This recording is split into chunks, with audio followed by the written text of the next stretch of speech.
What's up, everybody? Thank you so much for coming through, Mr. DeusGod, and everybody watching up on the Twitches and stuff. It's always exciting to see a decent number of folk right off the jump. Super happy for today. This is Bridge the Gap. This is the show where we talk to super interesting people such as yourself, and we walk through the journey of your life and we extract some knowledge nuggets with it. My name is Holden Stephan Roy for everyone out there, and yeah, that's basically what we're gonna do. Honestly, I have a little bit of a token first question that I just run it through, and then the conversation just kind of goes in the directions it kind of goes. So if it's alright with you, I'll run it through. It's a bit of a story, and when it lands, take it however you want. And it starts out with my girlfriend, and she's washing the dishes one time, and she's bumping that Black Eyed Peas song, that I got a feeling, ooh. She's like dancing, and she's like doing her thing, and I'm like thinking about this song, right? Because if you really think about this track, about 10 years ago, we was all up in the clubs and shit, dancing drunk as fuck at 2 in the morning to that very same song. Now that very same song has moved ahead about 10 years in time, and it is now chores music and exercise music. It's basically some shit kids are growing up watching their parents and stuff dance to and whatnot, which is just a fascinating idea if you think about all the club music today about 10 years in the future, when a bunch of kids are watching their mom dance around to Cardi B while washing the dishes and whatnot, because that's the facts of the future, everyone. That's fact. So with that, it got me thinking about musical journeys and the vibes and just kind of our own journeys with it, right? And oftentimes when we talk about music, we like think about it from like adolescence, when we start to develop our identities and we kind of get into a little bit, but really the music of our life starts like way before that. It really goes like all the way back to when you're super young and you have an environment around you and there's different sounds and stuff playing. Like for myself, I can vividly remember being like young, and my dad has those gray boxes with the amps and the radios and everything's hooked up to these speakers and whatnot, and he would be bumping these Zeppelin tapes, and these at night there would be like the radio and it has like the bad 90s disco, or not disco, technos and whatnot. My mom would cop those like disco knockoff tapes you could get at Couche-Tard and whatnot, and we'd be bumping those sometimes. And so I realized all these different sounds and things, right? All this stuff would be like this like initial thing that like way later on in life, the facts is, I kind of fucks with a lot of this stuff now. So that made me wonder what it was like to be like a super young DeusGod, and what was the soundscape of your existence like? Um, it was, I don't know. For me, I think it was great. I enjoyed it. Love it. I mean, the soundscape was my favorite part of life, always, no matter what age. Like in high school, in elementary and shit, I was always like, Let's go like trying to have the newest let's go mixtapes, and the newest. bring it way back though. Yeah, like from a young age, I was always trying to have like the newest music, like just to tell people that they wasn't on it yet, because like it's American and y'all ain't heard this yet because there's no videos or whatever, like all that type of stuff. I always loved it. But before I got into hip hop, my mom used to play a lot of like, cause she used to play a lot of R&B and stuff, but mainly like in the house it was reggae and calypso. My mom listened to like a lot of soca because like my grandmother from Barbados, so we listened to a lot of calypso and a lot of reggae. So like that's my main. Even to this day, like I mainly listen to reggae music. But with like, I don't know, being here, you get exposed to rap. You know what I mean? So I just listen to a whole lot of rap music. Yo, now I can tell you something. When I was super young, I was not exposed to rap. So it's definitely different. And that's kind of part of why I love this thing. Because, when you're like really, really young, some interesting stuff happens. Not always. Sometimes people are like, nah, I did nothing until I was 13. Fair enough if that's life. But usually when it comes to music, though, there's some stuff happening, especially if you have a bit of the islands in you. I find that a lot of people were super into dancing when they're like 5, and they have that as a huge part of their life. So are you a dancer? Is this a big part of it? Not like a dancer, like I didn't like, break it down, go and pop blocking, drumming and shit like that. Nah, man, you know what I'm saying? But definitely like dancing, just catching a vibe, like just moving. Yeah, always, because what you go just you just gonna sit down and listen to it. You might as well watch a movie. Go watch some Netflix or something, man. If not, let's listen to some music, catch a vibe, and just dance around. Whether you just standing and bumping, you catch a little, you know what I mean? Anything, bro. Definitely. Always dancing. Nah, it's amazing. Honestly, people love this stuff. Okay, I wouldn't ask it every single time if people weren't like really receptive to it. So I'm like, cool. People love hearing about 5-year-old kids. Like they just love hearing about our past memories. It's just the Yeah. most humanizing shit ever. But yo, where are you from? Like, where are you born? Technically, no, I'm kidding. Nah, I'm born on the island of Montreal because that's where the hospital was at. But, I was always on the south side. I never lived down there. I always lived on the south side. I'm from BSD. I live in two sections in BSD. I have no idea what BSD And then means. that's Brossard. Oh shit. Okay, I know what Brassard is. Yeah, that's Brossard. That's like a city on the south side of the bridge. And then from that city, like I always chilled there and in GPK, which is Greenfield Park. And all my friends were from both neighborhoods, and I pretty much kicked it downtown every now and then because I played ball and like with the music scene and all that. I started kicking it downtown more and Bergs and We're gonna get into all of that part of it. Trust, this is gonna areas be and stuff. like Yeah, this shit's but like a deep dive. But yeah, like being young and stuff, it was like always South Side, like, and especially like BSD, like the B section, so yo, the, that's the like, to me, section. it's like Yeah. super nifty, right? Because like I did not grow up there. In fact, I was thinking about it because I was trying to figure out where the park place you were talking about was. So I started googling the street name, and then the man's just like Brick James was there. He's like, "Yo, it's Greenfield Park," and I'm like, "Man, I've never like I've been there like once ever." I'm like, "Where the fuck is it?" I had to like Google it. Like I know okay, like I know where it is from like a sense of if you're driving on the 20 and you cross the. Okay, I get it from that point of view, but like I really Yeah. have not actually thought about where any of this is ever because I never go there. So for me, it's like, yo, I don't even There's know if not it's much. I different. mean, yeah, everybody always says the same thing too. Like if they're not from here, they're like, man, I've been there like once. Like usually they tell me, man, I came here to get some like Krispy Kremes or something, and that's all they know it for. But honestly, nah, man, it's we like I go downtown. You get what I'm saying? Like I want to have some fun. I go downtown. We don't just you know what I mean? But back in the day, we used to have like a lot of house parties because there's no dope bars down here. There's no like bar scene or this and that. So being young, it was like house parties, and before that, it was just like straight boredom. So all you do is cause ruckus. So like all your pastimes is just like havoc because there's nothing else to do. You just doing some bullshit. Yeah, and it's like to me, it's nifty, right? Like when I think Brassard, I just throw Montreal on it for the simplicity's sake, right? Because it's the Montreal metropolitan area or whatever, right? But like, Yeah, I don't know, man. greater Montreal. I don't know. I looked it up recently. The wiki says it's the Montreal metropolitan area. I'm like, that sounds fucking terrible. Okay, I don't even like saying it, but whatever. metropolitan shit. Yeah, it's like whatevs. But I looked it up because people are like from Laval and stuff. But I'm like, yo, it's probably just better SEO if I throw the word Montreal on everybody, um, just for the sake of it. But like Yeah, on the other hand, it's like nah, it's a completely different place. Like Laval's a completely different place, right? Like it's yeah, a different vibe. The West Island is just a completely different vibe and everything. So yeah. like It's an equivalent to that. It's like what we're separated in that type of sense. It's like that type of barrier. Like we're just not on the island. You know what I mean? So everything is more spread out. Like it's a different lifestyle down here. Like parking is never an issue. You're never gonna worry about like can I park.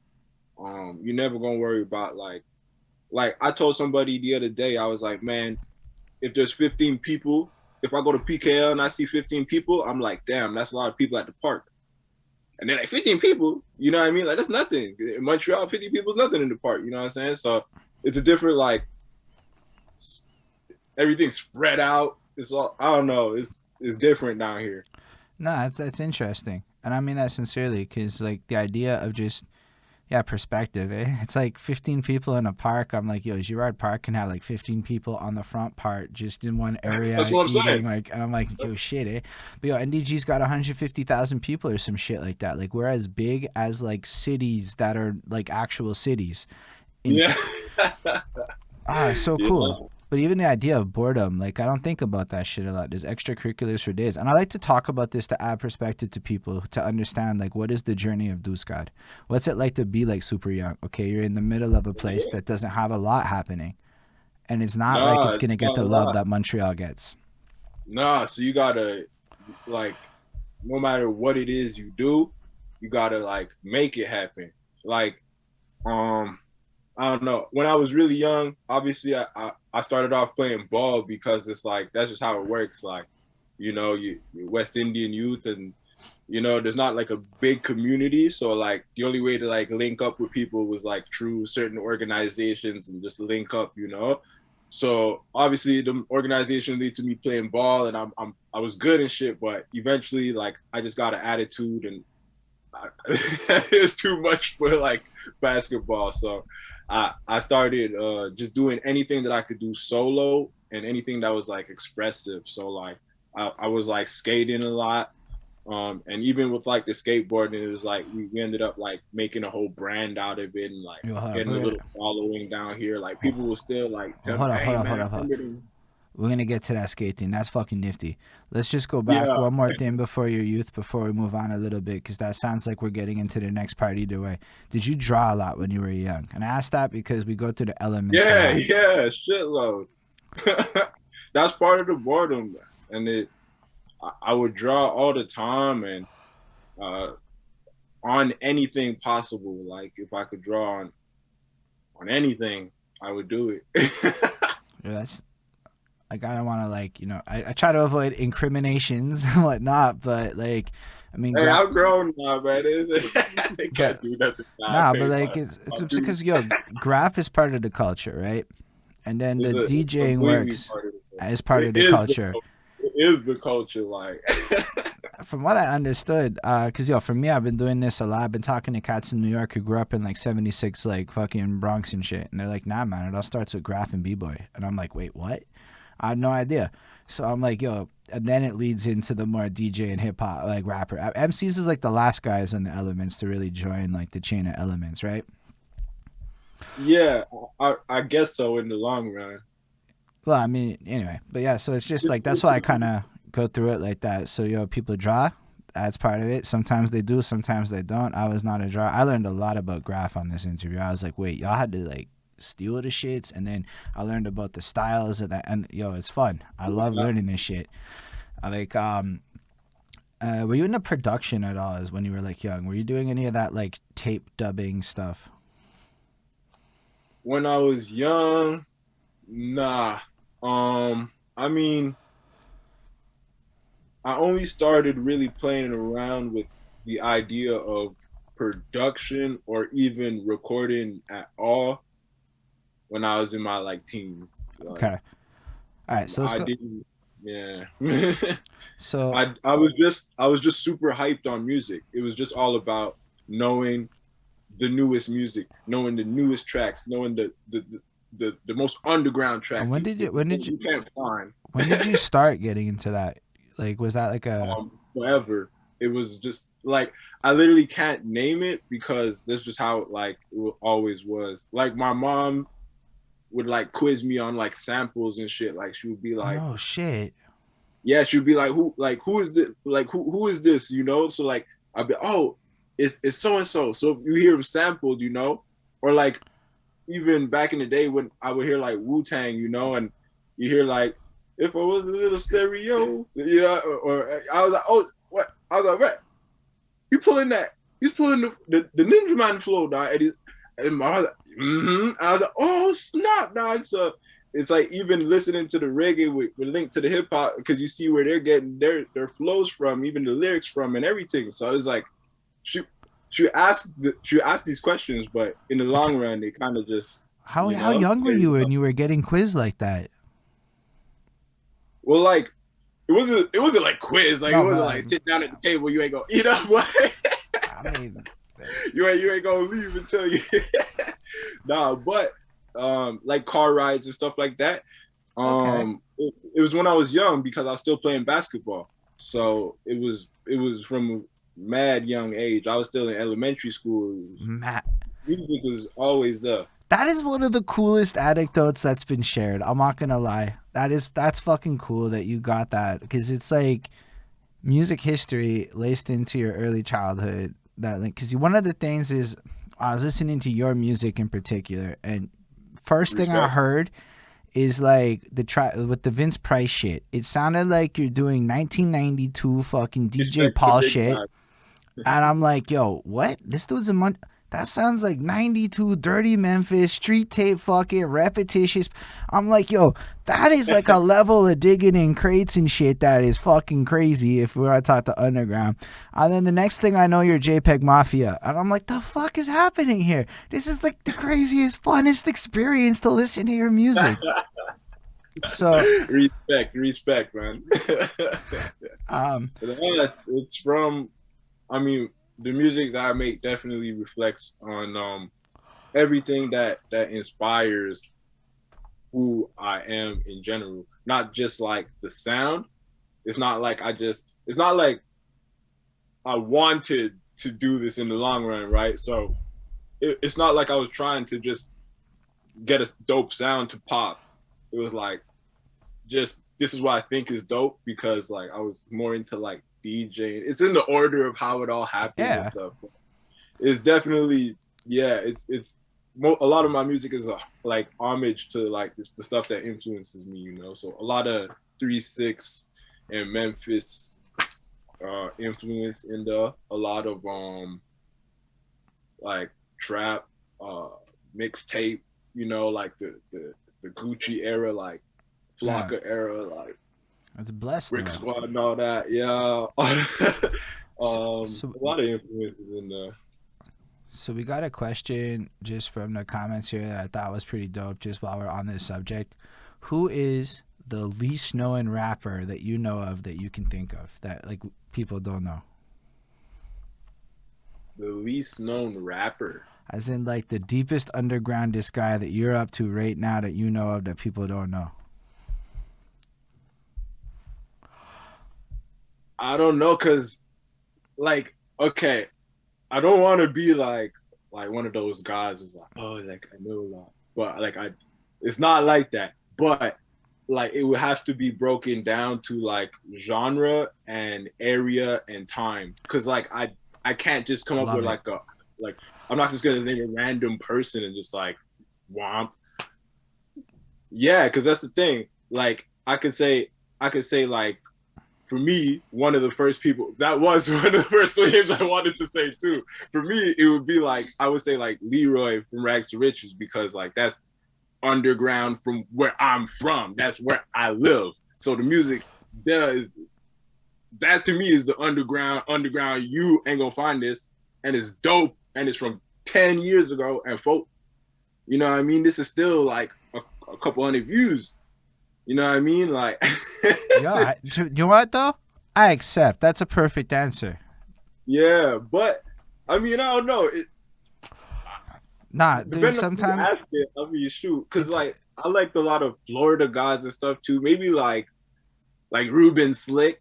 If folk know who like Ruben Slick is, like he was dope back then and stuff. Like for our era, like our time zone, you know, that type of stuff was fun.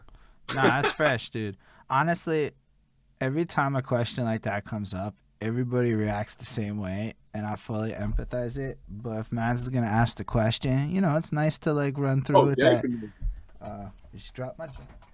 Okay. First, so let's say we go back from the basketball to the skateboarding. Let's walk through this. When does this happen? Like, are you like a teenager now, or like you're flipping into that, or Um, yeah, like I kept playing ball up until like high school, and then I'd say about sec 2, it was just like you know what, like my attitude just started getting bad, and I just started doing bad in school, and then it was like they're threatening to like take me off the team if I don't like start, you know, doing what these folks tell me. But it was also like, you know, it was a bad system for me, you know, it wasn't a good system for me. So I just wanted to do what I can do to just, you know, be me. So I said bun it because I don't want to have to depend on anybody to get any kind of expression out, right? So that's when I really started picking up the painting. Because it was introduced to me in high school. So I really started painting, and with the painting came the Hold on. skateboarding. Painting, And as in like with brushes and shit. hell nah. Okay, it's like spit. Never. Yo, listen, I don't think I've ever touched a brush except for my beard and stuff, you know what I'm saying? But that is nah, amazing, man. man. Definitely like spray paint. Okay. You know, yeah. It is not inherent to me. Somebody asked me today, and I say this straight up. Yo, I have a room that I want a graph person to come do stuff to. Do you know anybody? And I'm like, no, I really don't know anybody in this scene, and that's a big problem. And I'm not even fucking playing. I'm like, how do I not know? I know like 2 names in total, honestly. So I'm like, that wasn't. I'll point you to some good dudes. I'll point you to some good dudes, man. Yo, man, I don't know how much like people can fuck like. with me now. They fuck with me now, so I'm happy with that. I'm happy with that. Nah, They man, that's respect me fresh. more as a rapper than they did in the streets. Shit. Nah, but like to me, it's such like it's just such a fascinating cultural phenomenon that like just exists in your face that you know nothing about unless somebody actually explains it to you. It's so fucking crazy. Yeah, it's that's to be honest, like it's cool that you brought that up because that's the most appealing part to the whole thing. Like with the skating, and that's the 3 things that I really stuck with like the skating, the painting, and the music. Is because it's a subculture, bro. Like it's subcultures, it's entire lives that are revolved around these specific things, and you meet people based off of it, and they kind of intertwine. Like even like fashions in there, like it all kind of intertwines, but like it's I don't know, but it's a whole culture like based on just like there's a skate culture, there's a graph culture, and there's like a music culture. So that was the thing that really attracted me to all of those things was like, okay, I want to be involved in this culture, you know what I mean? I do kinda, cause yo, I was never in that culture. It's a lot of people I went to high school with were in that culture, and they used to do things, and I used to watch people work on their handwriting, and I never understood. I used to watch people tag shit, and I never really understood it. Right, like it wasn't like a thing for me. But that's the thing. That's the thing that makes it that culture, because it's like not everybody sees it and understands it. Not everybody gets it. So when like you're part of the people who get it, it's like you're part of that culture. You get what I mean? I do it's now. Like it's like being into like I don't know. Imagine being like the first kids who listen to like I don't know some like groundbreaking music like punk rock or something when it was like brand new. Like what? Why are you dressed like this, bro? You know, like all the guys who listen to like rock and like metal and like, why do you dress like this, bro? And like the hate they must get, you know, but is you guys just don't get it. It's like a culture, like you know what I mean? Like it's just not for them. It just it's its own. I mean, I don't know. I love it. Like the thing is now I'm at this point where I'm like walking around my neighborhood and I'm like, yo, this is actually kind of lit. Like, because it clicks now, and I realize it. I'm looking at it like, yo, how the fuck did the mans get over there? And yo, the floaters. Yo, somebody hit like NDG and did this shit, and it was like, yo, that guy must have spent some serious time. And you're like, yo, that's bold. I'm just like the bravado of doing this too, right? Like it's like and then I saw one, and I'm like, it was high up, and it was like, there's no like, there must have been like a railing or something there at one point, and then like it was gone. And so it's just this one tag, and it's like the guy floated, and I'm like, this shit's amazing. Now that I'm like ingratiated a little more into at least understanding the base entries, now I'm like gonna try and learn names and shit because I'm like, this is so cool. I'm like, you see the dope part about like being into it at a certain point too was like y'all had mentioned it earlier this week too was like we had like in the era where I was young was like when Mook life was still kind of like on the come up, and even then like if you didn't fully grasp it, it was like that was the Bible to like understand it. Like if you just don't understand the Bible, it's just not for you, you know? So like there was that was like one of just like multiple blogs at the time too, because it's still like a blog-ish era. But like, man, it was dope, bro. Like you could find a whole internet based just on like your local graffiti, like just people from your neighborhoods just tearing it up, man. Like it is sick. It was really sick. Man, it is. Like to me, it's like. I mean, I understand graphs are complicated one to properly document just because of what it is. But like just in No, general, they're doing it good nowadays. They doing it super good nowadays. I be seeing some like videos recently and stuff. I'm like, man, okay. But people are getting less scared of it now because also like you're, people are smarter. Like they fully know what the consequences are. So it's like you could just, you know, if you got it, you got it. You know. Right. But like, I definitely like I just think it's cool that you're sharing all this too and like explaining it, because while I have like a base level knowledge, like part of why the show's called Bridge the Gap is because if you look at Montreal, there's a lot of cities in one. Like I grew up on one side at NDG Code St. Luc, right next to a whole other side that was like literally there and I never knew it existed, right? So like there's a lot of gaps that need to be bridged amongst the different cultures that coincide here. So you explaining this and just kind of showing your route and journey through it. A lot of people took that route, and a lot of people that come from my route don't even know that route exists. So we all kind of get a little bit tunnel vision sometimes. So I think it's mad blessed that you're walking us through this. So you're like basically a teenager, and you skate good. Like you said, you made this a movement. So you gotta expand on that a little bit.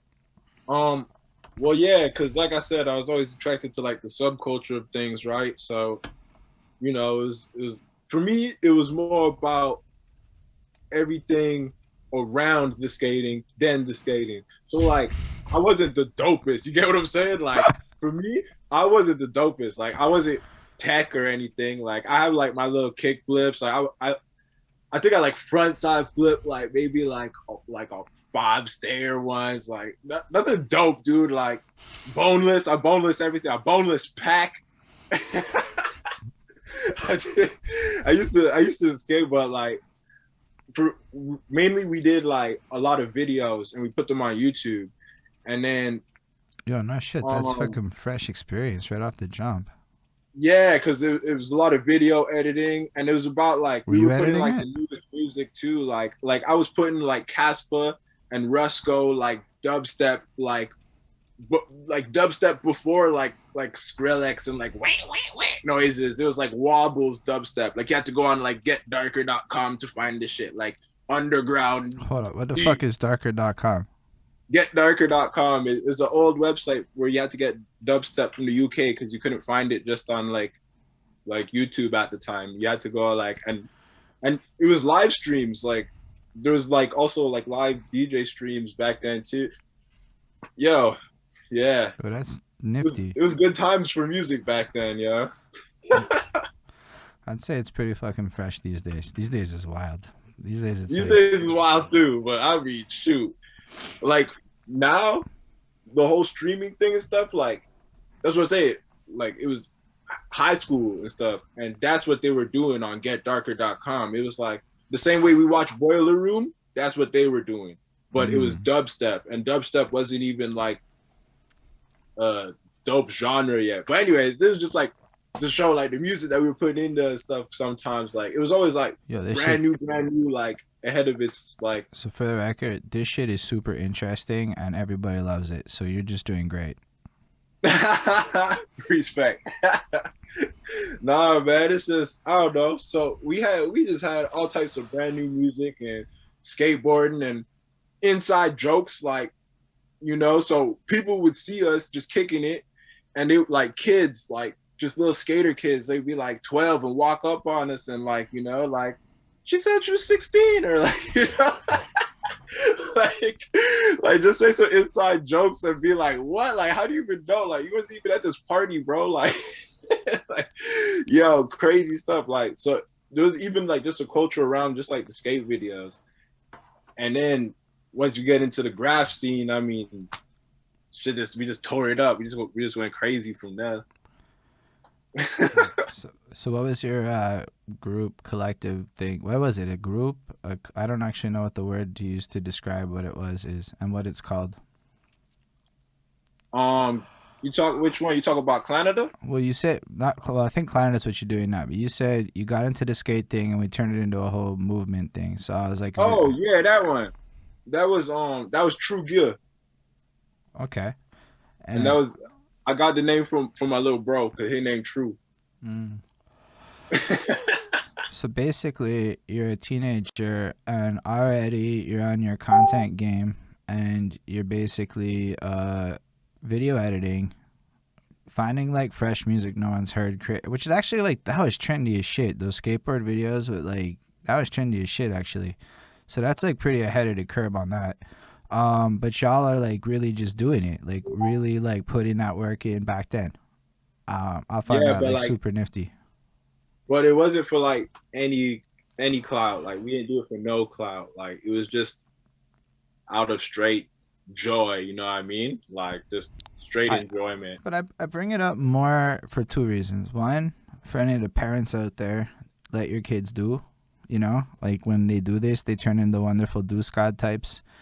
Um, the other side is a lot of people need to know how much effort and time people have already put into their craft that maybe doesn't ever get talked about or seen. And definitely what yo, I was watching. Did you edit that 8-minute produced by DeusGod Warpath video? I don't know who edited that, but I watched that and I'm like, Yeah, and I did that. I did that this year or last year. so Last year. I figured you had done it because it felt like I could do it. So I was like, Yeah, not yeah, yeah. no diss. I was like, I don't want to do it. I That's would the vibe, though. That's the vibe. Yeah. um and I'm like, nah. So when you describe like you're basically creating some shit like that back when you're in high school, it's like, nah, no wonder he just did it. He already did it like way back in the day and he just knows how to do this.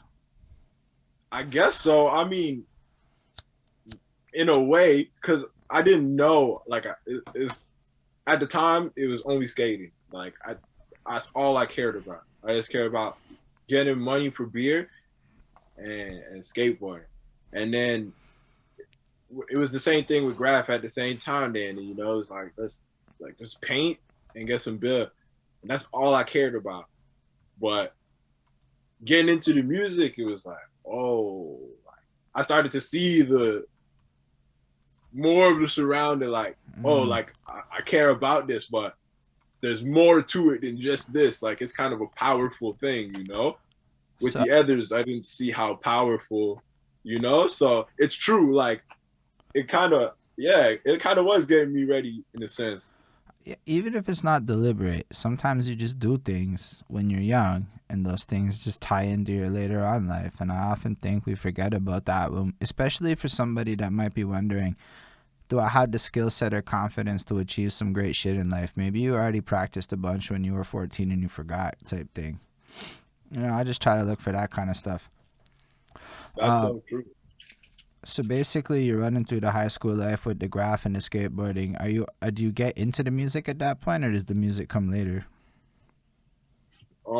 Music, music comes later. I mean, I go through a whole bunch of just life, just partying. What happens is I just party a whole bunch and listen to a whole lot of music, and eventually, um, uh, I end up dating my current girlfriend, uh, and then since me and Mando been together, it was like okay, like we already knew each other for a long time, so we just started going to events and parties together. So we kind of like just stumbled on this scene because like invites and shit like that. So like for instance, because we were putting out like certain videos and certain content or whatever, and just being like representatives of this certain like subculture, people would know that we were into certain things, if you get what I mean. So like people would see a skate video and be like, oh, like you fought with like old school 3-6. So like back then, like Tommy Cruise would like hit me up and be like, yo, I'm DJing here. I know you like old school 3-6. Come through. I'm like, okay. Like you want me over at old school 3-6. Get there and it's like the dopest shit in the world. But like I didn't know any of this shit. I didn't know any of the scene. And then it's like you start meeting all types of, you know, like who, like you got Underworld and you meet who run the spot, and then you meet who runs here and who runs there, and you just learn the scene. Yo, And so, that's how I got pause. So like for you, this is mad inherent, but this is a really interesting thing that you're describing here. A little bit of why I'm doing these interviews is to kind of speed up that process you went through organically, where you went and met all the people in real life, and I'm like, well, that's gonna take too long. And now I'm talking to everybody, right? But that networking side, that like whole actually being present thing, I was starting to actually get up on it a little bit before COVID fucked it up for me. But like I realized I wasn't going to shows, and you know how Fat Joe hells it down? He like goes to everybody's show, like 50 people. Everybody, it doesn't even matter if he likes you. He was like showing up at your show and everything. Who didn't go to Fat Joe's events? Who doesn't fuck with Fat Joe? It's amazing how that kind of like correlates and ties into it all. So a lot of people speak very highly of you today, but you were there. But it's because I mean, like I said, at the time too, still at this time, is no plan on any music at all. Like still not planning on DJing, still not planning on producing, still not planning on rapping, still not planning on none of this. It's just all for the love of the sound and for the drinks and the good times with the people that we're gonna see and meet. You know, it's just fun times and music. Like nothing brings people together like music. Like it's the greatest thing in the world, bro. So it was really just about going out there and just seeing everybody. And like I didn't even the way, like, it's good that you mentioned that, because at the time I didn't see it as networking. I didn't see it. I didn't know it was networking at all. I just was going. I was just going out. But well, I guess it was accidental. But I think part of why I guess maybe people fucks with you is that, like, so many of us go to this shit, and myself included. I'm completely guilty of this. I go to a show. Like, nah, I'm not there for the music. I'm not there for the vibe. I'm there to meet people. And it's so like I'm on LinkedIn and I'm in your inbox going, hi, buddy, let me tell you what I can do for you. And it's just like, your approach is more like, I fucks with this, so I'm here. Yeah, like, yeah. Oh, like, that's dope. Like, that's actually dope. No, like, I'm literally there to, like, that's why, like, people... Yeah, I always refer to like the super producer era, because that's when we got into the scene. Like that's when like Mando and I started really like, okay, let's go out. We would start going to see like them shows. It was like a lot of high classified shows, Dad P, Tommy Cruise, Grand Buddha, Sashu we would go see. I know Sashu. Lunis we would go see. Katra at the time we would go see. A lot of people back then, like, it was just all production. Like, you would just go out to hear beats. And the dopest part was that it's not like going to the club where you're just gonna go hear some music and dance. It's like you going to hear some exclusive, like, you are not hearing it unless it's his laptop, bro. You're not hearing that unless it's this guy's laptop or unless it's this girl's laptop. Rhymes Playground was dope too. Like, you ain't go you had to be there to hear them specific sounds, you know what I mean? So it was really about like the exclusiveness of the music too. So you really had to be there for the music to even stumble upon that room. You get what I'm saying? It's one of those things where like I get it now, and thanks for the follow, Stephanie Lap. Thanks. I'm terrible with reading the names on the fly. But like. Yo, it's the rules though. If you're on Twitch, you gotta just shut out the follows and everything, because it's like the super polites and whatnot.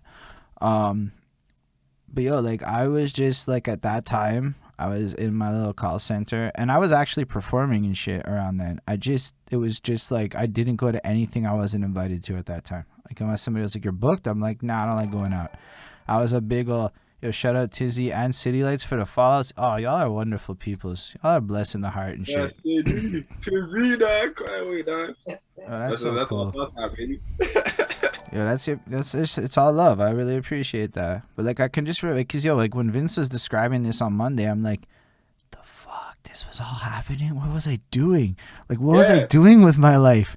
And now it's like, I think the same thing you think. So you hearing this now, but when me and him is in the same room and we have a conversation, I think, God damn, where the hell was I? And sometimes you would see the photos. So like in the Bible I was telling you about earlier, you know what I mean? You be reading the Bible and see the photos. You're like, damn, man, like I wish I was there, but I didn't know these photos, nothing like that, bro. So I live all the way on the other side of the, to be fair, of the bridge, man. I ain't even on the island, so. I turned 18 in the West Island, so I didn't get like the experience of becoming an adult in a place that had bars and shit. So we went in a different direction, and it was a lot of weed out where I was at, and it was not a lot of places that drank in my life. And I wonder how much that fucks shit up, because I never felt inclined to go to like a bar. I just was like, yo, are we gonna be able to smoke joints? No, okay, I'm not going there. And I don't know, man. This is how it goes. And now I'm just like, damn, man, that shit looked real fun. Like, I didn't even think, like, you're hearing us all, and I'm like, yo, I can't even wait till real life kicks in again, because now I know people. Like, tell me what's lit. I need to know the litness. At the very least, Vince is going to get invited to it, and I'll be like, I'm friends with Vince. That has been a useful sentence in my life. Yo, man, that's how proud I am. Mind, I'm like, yeah, Vince, dog. Vince is the big dog, yo. Shout out to Vince, dog. Shout out for real. Actually, I can literally do that on Twitch because he's not going live and making beats. And fucking shout out Vince Price for just being dope like that. So if y'all want to like watch Vince Price do his magic, follow his Twitch account, which appear in the chat.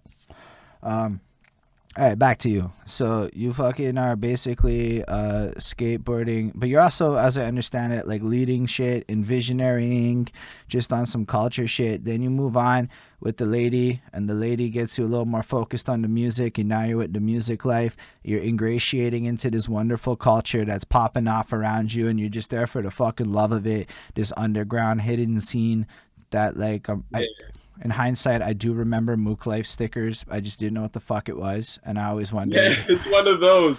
That's the thing too, right? Like it come back to like if you didn't understand the graph, why the fuck would you care about a sticker on the wall, right? But like, it's just how it goes. Like So if you don't understand it, you don't care really. But them were everywhere. They were everywhere. Like you couldn't go anywhere without seeing it. It was incredible.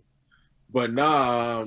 So we just got into just the scene, just being there because we enjoyed definitely the music, the exclusiveness of the music, but it came like a certain point where like we would go out and I would like call every song that was playing. Like I would be like, oh, this is this track, this is that track, this is this track, this track. And then it was just like, yo, why don't you just start DJing?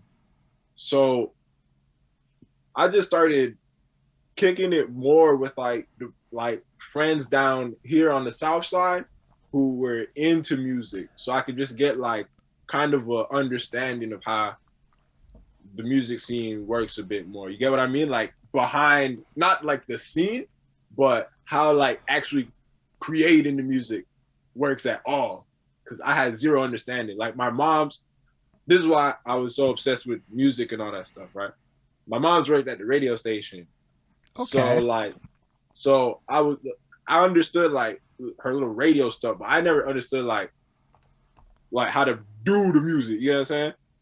So eventually I started just like chilling, and I was with like, I don't know, homies from here, and like DJ FS, he's like a homie from somewhere far out in Canada, like Newfoundland or something. Where you from, bro? Where you from, bro? Newfoundland. You're from Newfoundland, and he used to play like drum and bass, and he taught me how to DJ though. So that's why I DJ so like 2 tracks at once, like a lot of juggling and stuff. So he taught me how to DJ. And I just wanted to run with that. You know what I mean? It was like I just liked playing the tracks. But because of how our scene worked, it was like all the producers were the DJs. You get what I'm saying? Sort of. I'm piecing. This is parts of the scene that I'm piecing together now, because So peep. Like if you go see Vincent Price DJ, he gonna play his beats. Like he gonna play his beats eventually if it's a dope party. If it's a dope party, he gonna play his beats. You get what I'm saying? And it's the same for like High Classified. You gonna play his own beats. Tommy Cruise, he would play his beats. Lunis, he would play his beats. And like those are the beats that we get the buckets to. Like when it's like them beats, that's when Montreal loses it because that's like our sound. It's like the little electronic, just it was just our sound, you know. So I was like, damn, I gotta learn how to produce. So Austin J was like my partner, still my partner now. He hooked me up with FL Studios and he showed me a lot of just like tricks on how to produce. I didn't get super good, but the production that I did helped me so much. It helped me so much. okay.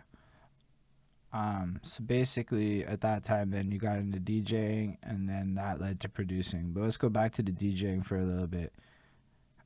You're super into like the music. You're basically deep cut guy. You understand all the stuff. Plus, that means you can come in and drop gems on them that they've never heard before, and so you're already Yeah, on that point. That's important for. I imagine in underground DJ land, that's an important thing. yeah. Because I don't know, like I'm always impressed by like the stuff that you can't just go out and find anywhere. So um, I just always try to play the most like them tracks that you gonna say, what the heck? Like this is hard. What is this? Not like, oh, this is my favorite track. You know, Right, I right. let all the other DJs play that. Well, I'm gonna play some bangers that you just might not have heard, or if you did hear, you're gonna go crazy because what's the chances of hearing it? Like I remember even just random genres. Like I remember the first time I played some Tech Life somewhere. I played some like footwork music, like some juke music, and bro, like one of my homeboys now, but he lost it, bro. Like that's how we became homies. He was like, "What? Like I've never heard anybody play footwork in Montreal." And it's like, yo, just like, yeah, that's what I do. But that's. I like the fact that like, well, just like as a person, um, I think one of the things about DJing that always confused me was like I would hear the same songs at most places I went, and that was a Yeah, confusing thing for me. Really, just because it made me have no incentive to necessarily pay attention to it.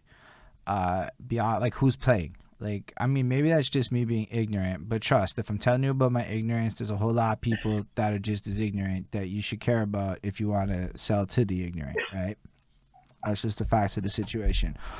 Um, so what you just described is some shit where like I might be looking up a little bit more and going, who the fuck is that guy? Why? Cause like yo, every time I'm in a place and you sometimes you just get this craving for like this weird shit, and you're like, it's never gonna happen. But then if I know that DeusGod might play that shit, just maybe, it's like at least I'm gonna be like, yo, DeusGod's there, and it's like you start learning the names a little bit better, and I really respect that a lot. You are you? that's how we literally would go out and base our night. So like we would never say, okay, where are the homies gonna be at? Like where are they going? Like where what like you know where the hoes at? Like it's never like that, bro. It's really like who's playing. You Mm, understand? That's the question. Like we ain't looking for anything else. Who is playing? And we gonna compare lineups. Like if you have a dope lineup at this party, but there's a dope yo, I mean out of towner plus this dude, yeah, we going. You know what I mean? Like we really compare lineups and say, okay, like wherever has the dopest music, wherever we think is gonna be like, hey, we didn't hear this. No, like we could have heard that any night, but this is a real night to hear. Like, dude, we at one point we went to go see DJ Smokey at Underworld, and there was like 15 people there, and it was the craziest music. Wow. That was the most insane night. And there's 15 people there. You understand? Like, it was no joke. Yo, what you said though right there is kind of huge, right? It's insane. Like, so I went to Locksmith when Max Mupesi or whatever brought him in. And because when I go to a show, I just subtract crowd posses. Anybody that's posse and like, I subtract those people. There were like 15 people there at the Locksmith show. I'm like, yo, what is this? Yo, Underworld was a nice venue. Yes. I only really went to one hip hop show at the Underworld venue, and it was the Dutch memorial, the one that happened that they were memorizing him for. That was. I thought you were gonna say Duchess Says. I was like, that's not hip hop, but that's dope. But okay, who? It was like Eye Blast and like fucking SRH was there and fucking Northern Lights was there, and like it was like the everybody was there. It was huge. It was like this giant like fucking show. It was the only time I really went there for a show. Okay. No, I went there like very often, but I was very plugged in. Like, I can't cap. I was very plugged in, so I went there all the time.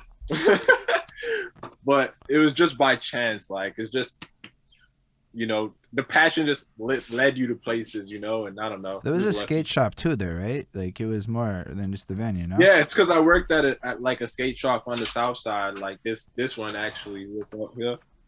This one. Yeah, that's fresh.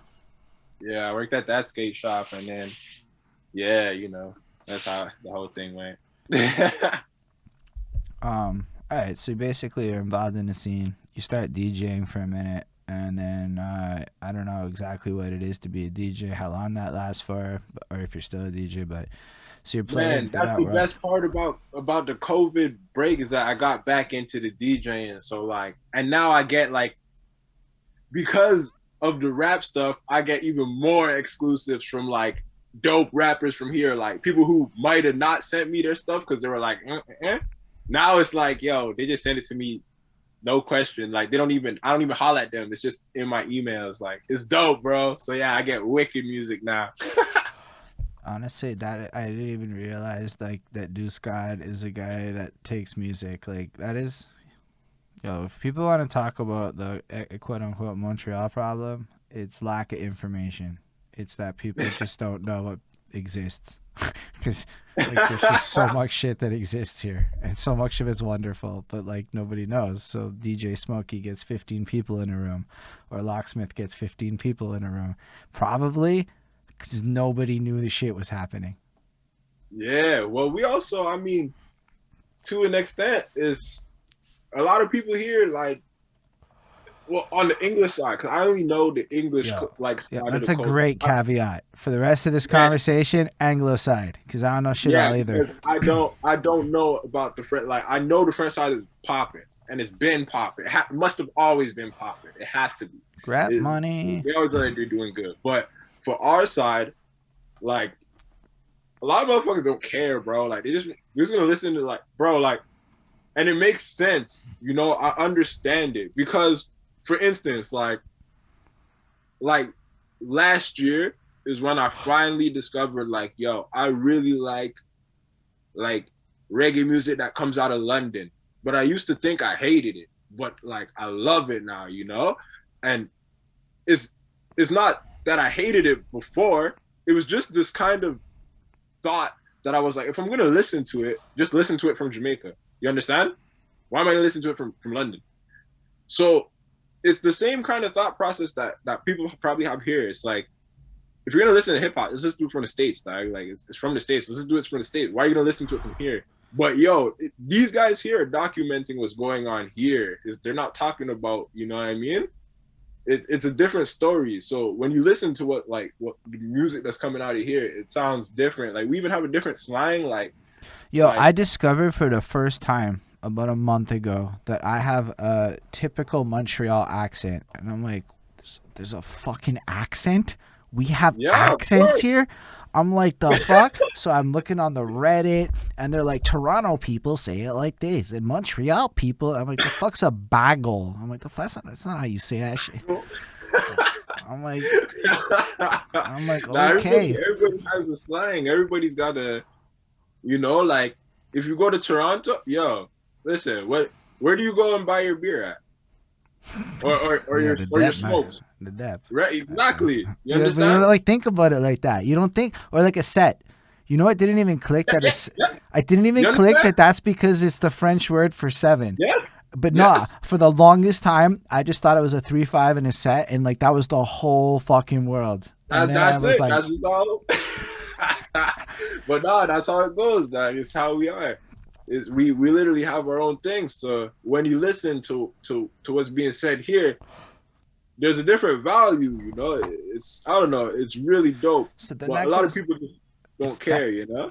It's that education shit, my guy. Like, here's the thing: a lot of people don't care, and I include myself in this, right? Like, because the longer I do these interviews and go on this educational journey of Montreal history, the more I take pride in the city. The more it's like, yo, I have to wear the Montreal hat because if I'm not repping my city, the fuck, because like Got a new regime, new regime.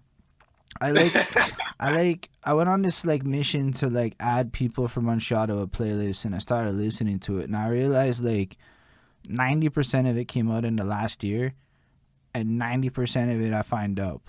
Okay, a couple whites here and there. But like the fact that like I can basically bump this shit on shuffle random and it's like 200 songs from Montreal is like that's my city and it sounds so different. It's everything.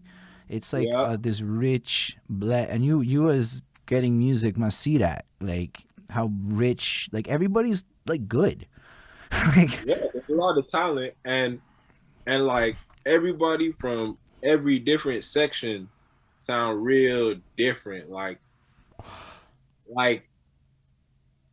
you look at like Clan of the ENT folk, we don't sound like each other. Number one, and number two, we don't sound like anybody else from the other side of the bridge, let alone specific boroughs on the other side of the bridge. And them boroughs all sound different from each other. There's some boroughs that will sound more boom bapish, and others that will sound more like southernish, and others that would like, and there's some that have like different slang. Like some will actually have kind of like a Creole slang more so than like a like like like patois slang. You get what I'm saying? Like I don't dude, know. It's this is weird. amazing. No, this is great, dude. Cause yo, nobody like I think really talks about this shit, right? Everyone instead, and this is where it freshes me. Like yo, I'm the best one doing the best things, and you hear it like time and time again. I'm the first one to do this. And I'm like, yo, but like the stats are there. We just don't have Yeah, them. there's got to be somebody. And if there wasn't, then there's got to be a reason why you did it. And yo, and I'm gonna say that it's like as time goes on, I feel like I keep hearing my new favorite songs, and I keep hearing this new music, and it's like it just gets better, and more people just sound better, and it's like yo, it's amazing, and like I realize there's like I've somehow found 20 producers from Montreal in the last 4 months, and I'm like yo, how many producers are there? It's got to be hundreds, if not thousands, of people making beats in this city. How many DJs are Unreal. there? It's It's got, unreal. I don't know how. Honestly, the DJs I don't even count a lot of them because like I really base it on who's playing anything from Montreal, and most of the DJs down here don't play Montreal music. Like that's just a fact. Like the ones who do are producers and they play their own beats, and that's completely fine. I count that. You know what I mean? I count you as a DJ, but the rest, like if they're just playing like out of town music all the time, I don't count that because like I personally like, and it's not like any like a real DJ did it, but like I find the job is to like put somebody onto something. If I wanted to go out and hear a playlist, like I, you know what I mean, I would have just like stayed home and listened to a playlist.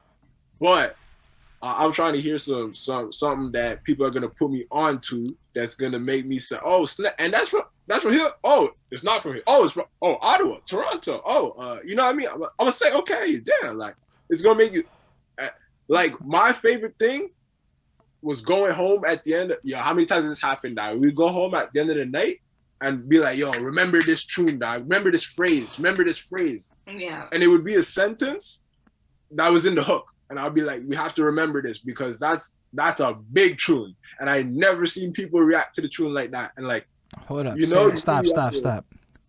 I never seen people react to the tune. That's a big one. Only the DJ people yeah, talk like that. yeah. I've never seen that before, you know, and that's what makes you say, you know, the DJ killed it because you got a reaction off a track that it's not popping like that. We don't know it. So you remember that one phrase and you say, okay, let me go home and remember that. Bare mornings I've woken up hungover, searching for a song, dog, find it. Yes. No, it's really okay. Why I got really excited at that point is a little bit because I love your passion and your quest for it. But something I didn't realize is a way to like kind of tell that your music is bumping or not is to physically not. So watch how people react to it in a literal way. Like sometimes you want people to be like, and sometimes you really don't want that. And you gotta like actually really, cause if you send the person a song over to yo bump my shit and you can't see that, you're probably like not gonna get the actual valuables that you need off of that situation that words aren't gonna convey unless you ask the right questions. Well, I mean, there's no way to really tell because I mean, I don't know. It's I can't even find an analogy to even compare it to.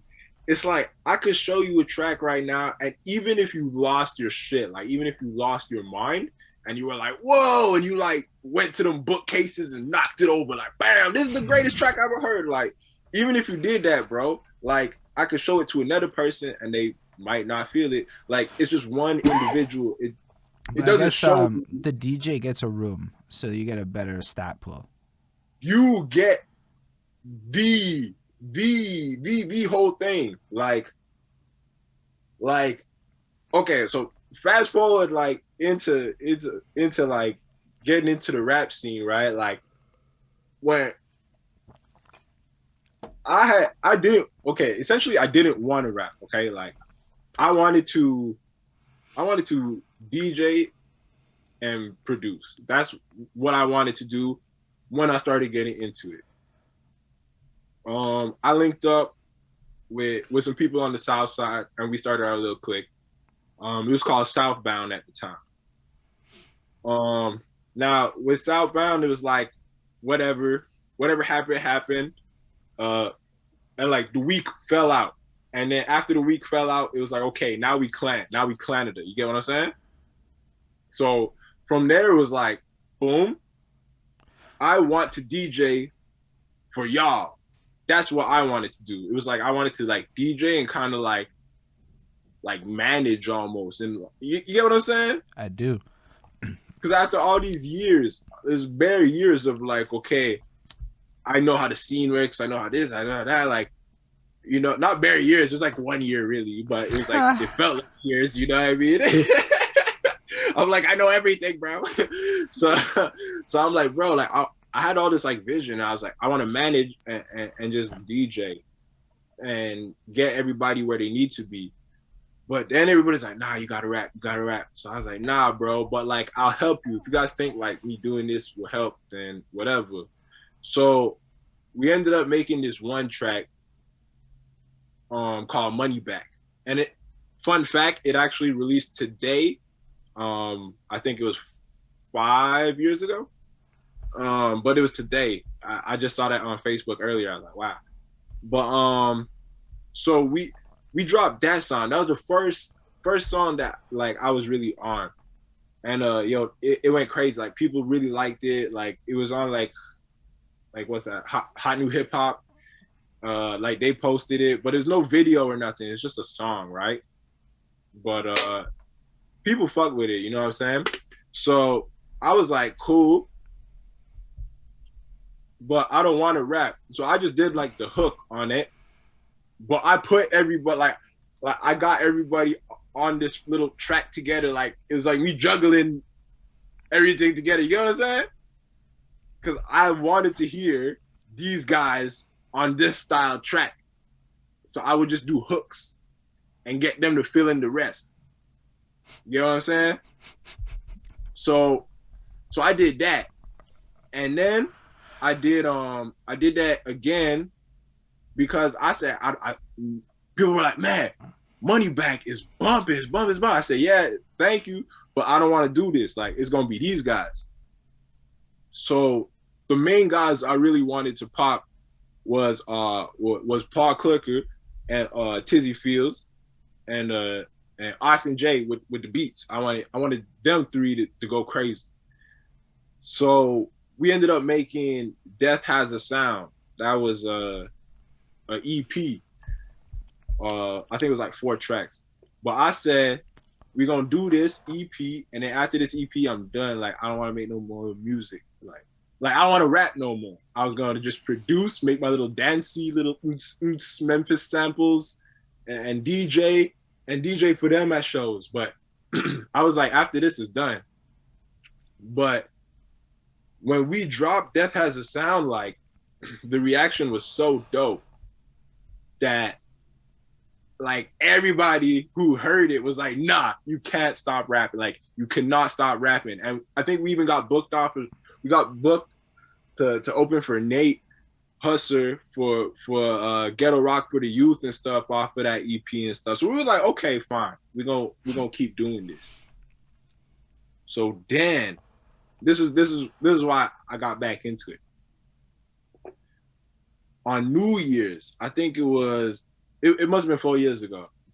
So on New Year's, I recorded the track I'm With It.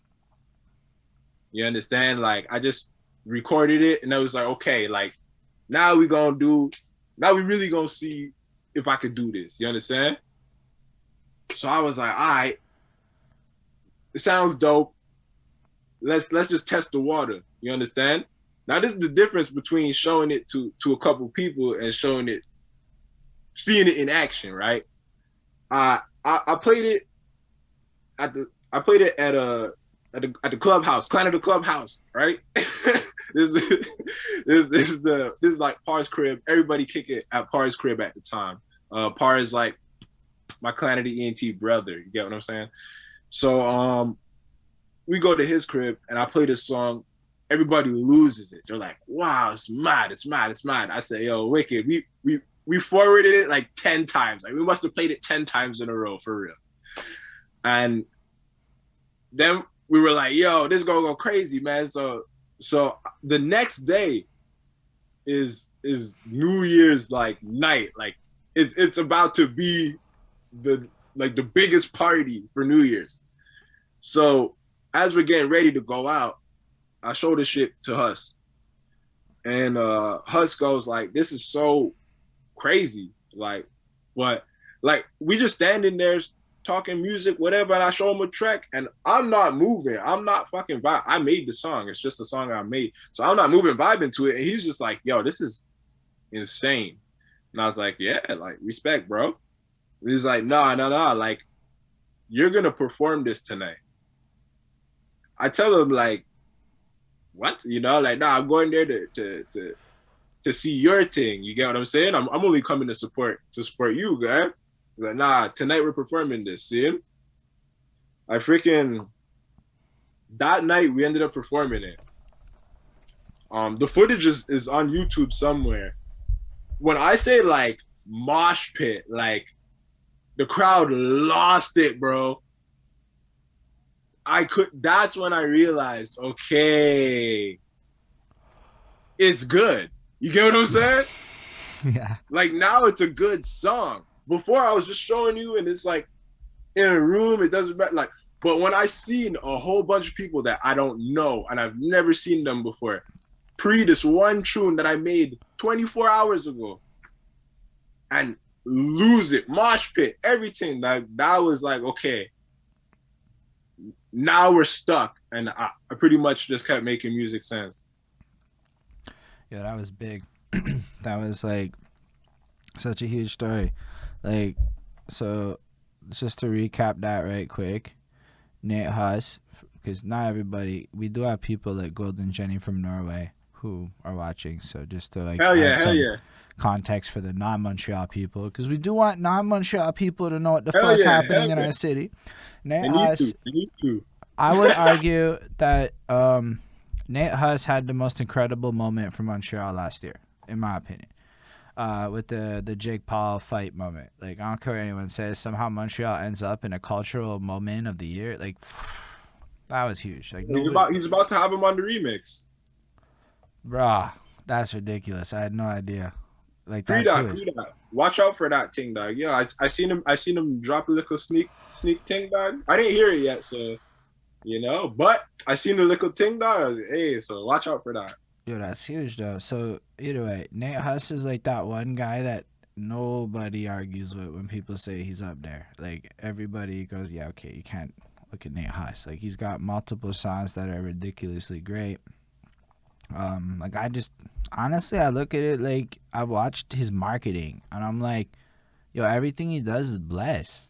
Like, everything he does, he's inspired me on a couple of occasions on his moves, and I'm like, yo, Nate's a guy to watch. And then you're just like, yo, so I'm hanging out with the guy, chopping it up, and I played him his song, and he said I have to come perform it. That's like, that's pretty big, Mr. DeusGod. That's a big thing in my perspective. Yeah. Well, like Mando said in the little comments, it is TMF because with the DJing thing. Okay, like I said, I don't want to toot my horns or anything. No, toot your horns. I want you to toot your horns. You're a fucking incredible guy. guy. We have to down. I always end up downplaying everything, but like, okay, so with the DJing thing, that's how we started Clan of the ENT more so, and that's how we linked up with TMF. And now TMF. I don't even know what TMF is, my guy. TMF is like the same. Okay, it's like the same concept as Clan of the ENT, but it's from, like, it's not my camp. It's Berg's camp. You understand? My camp is Southside. Right. Clan of the ENT and my folk is from Southside, like real Southside. Like, TMF is Berg's. Mm. You know what I'm saying? Like, they're all from the Bergs. But I linked up with them. Like, we made it pretty much together. That's like Hustle and like Thai Express and like, Playgirl 3000 and like, all these folk like Nate Hustle. Like, I legitimately only know Nate Hustle from that. It's like all DJs, like DJ stuff, but like we linked up with them and everything. So that's how we would end up in the scenario where it's like, okay, we just gonna play these tunes, for like, it's not like anything special happened for me to end up like playing tracks with Nate or anything. It's just like we just kicked it because of TMF and that type of shit, right? So because of all the DJing and all the production, it got me into good positions for me to move forward with the hip hop things in. So it was like, I don't know, it was a blessed transition. You know what I'm saying? No, I mean, it's big because, for a long time, I was just rappity rap, man. I'm gonna go rap my rappity raps. And I don't know. There's a lot of rappers in the city, but there's a lot less people who play other positions as well.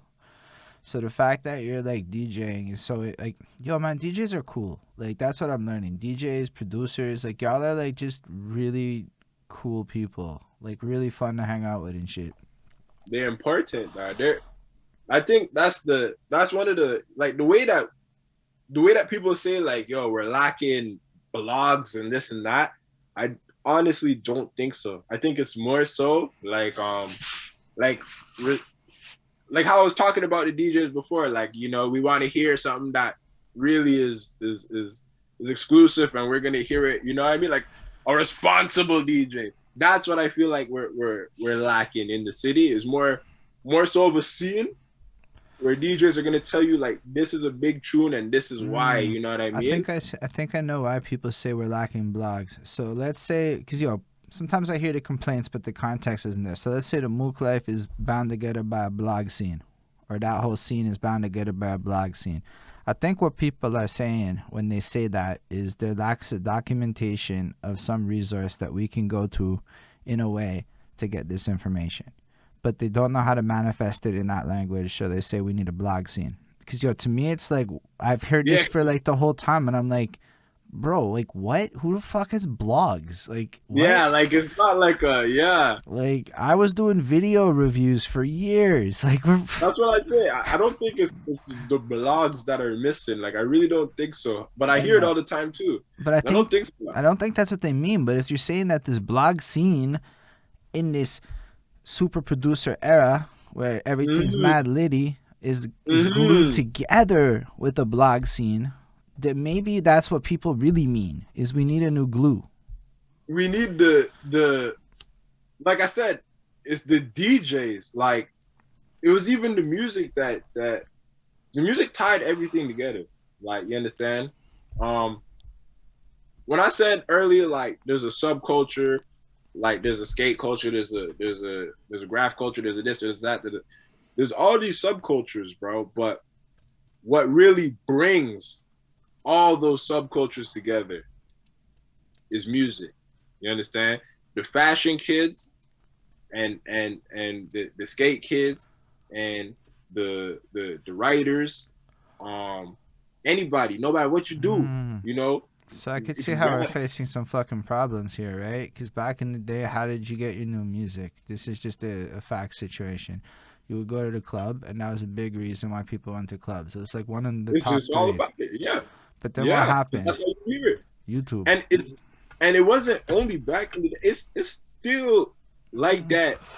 Not like it's like that right now. Way less If though. Like if the yes, way less, but that's what I'm saying is the issue because people, like I mean this honestly, fam. Like if DeusGod's on the bill, as like if I'm DJing and I'm on the bill, you're going to hear tracks that you'll never hear unless it's my laptop. Seeing so check it. I would have had no fucking idea that's any of this. So this is why I go back to documentation. But the other issue is, yo, I never did that shit. I used to listen to the radio for a minute for new music, fair enough. But then this magical YouTube box came out, and it was like, yo, yeah, bro, you YouTube, can do what the yeah. fuck you want. So what happened a bit in a big way is, and this is just on some fucking like stat shit that I've looked into, and I can't justify right now. Is all I'm saying. People consume new music algorithmically a lot more. So the requirement to find out new music via like a DJ has just changed. So people don't go out for that reason quite to the same degree.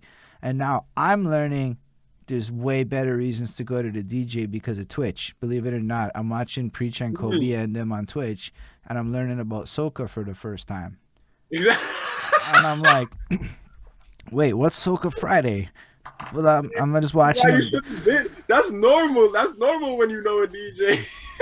No, but for me, that's like I could tell you all about hardstyle, but I don't Me know. too. I know hardstyle. But like I don't know shit. But because I know that Yeah. but my brother did the raving thing, so I I used realized. to watch some rave videos in Russia with the fucking boom, boom, Thunderdome or something like that. Boom, No, boom, but that boom. shit was here too.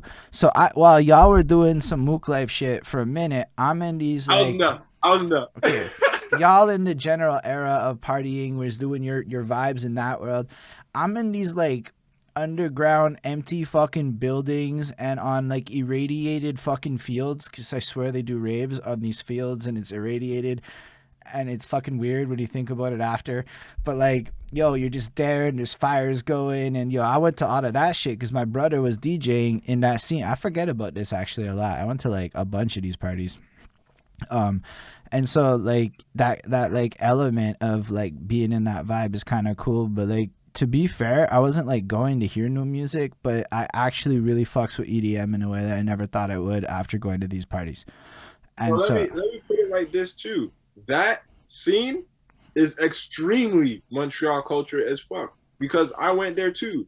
I've been to them abandoned ass buildings where you're walking around and you're scared if you're gonna step on a needle or a rat. You can't tell, but you're just scared you're gonna step on something. People in the a-hole over there. You understand?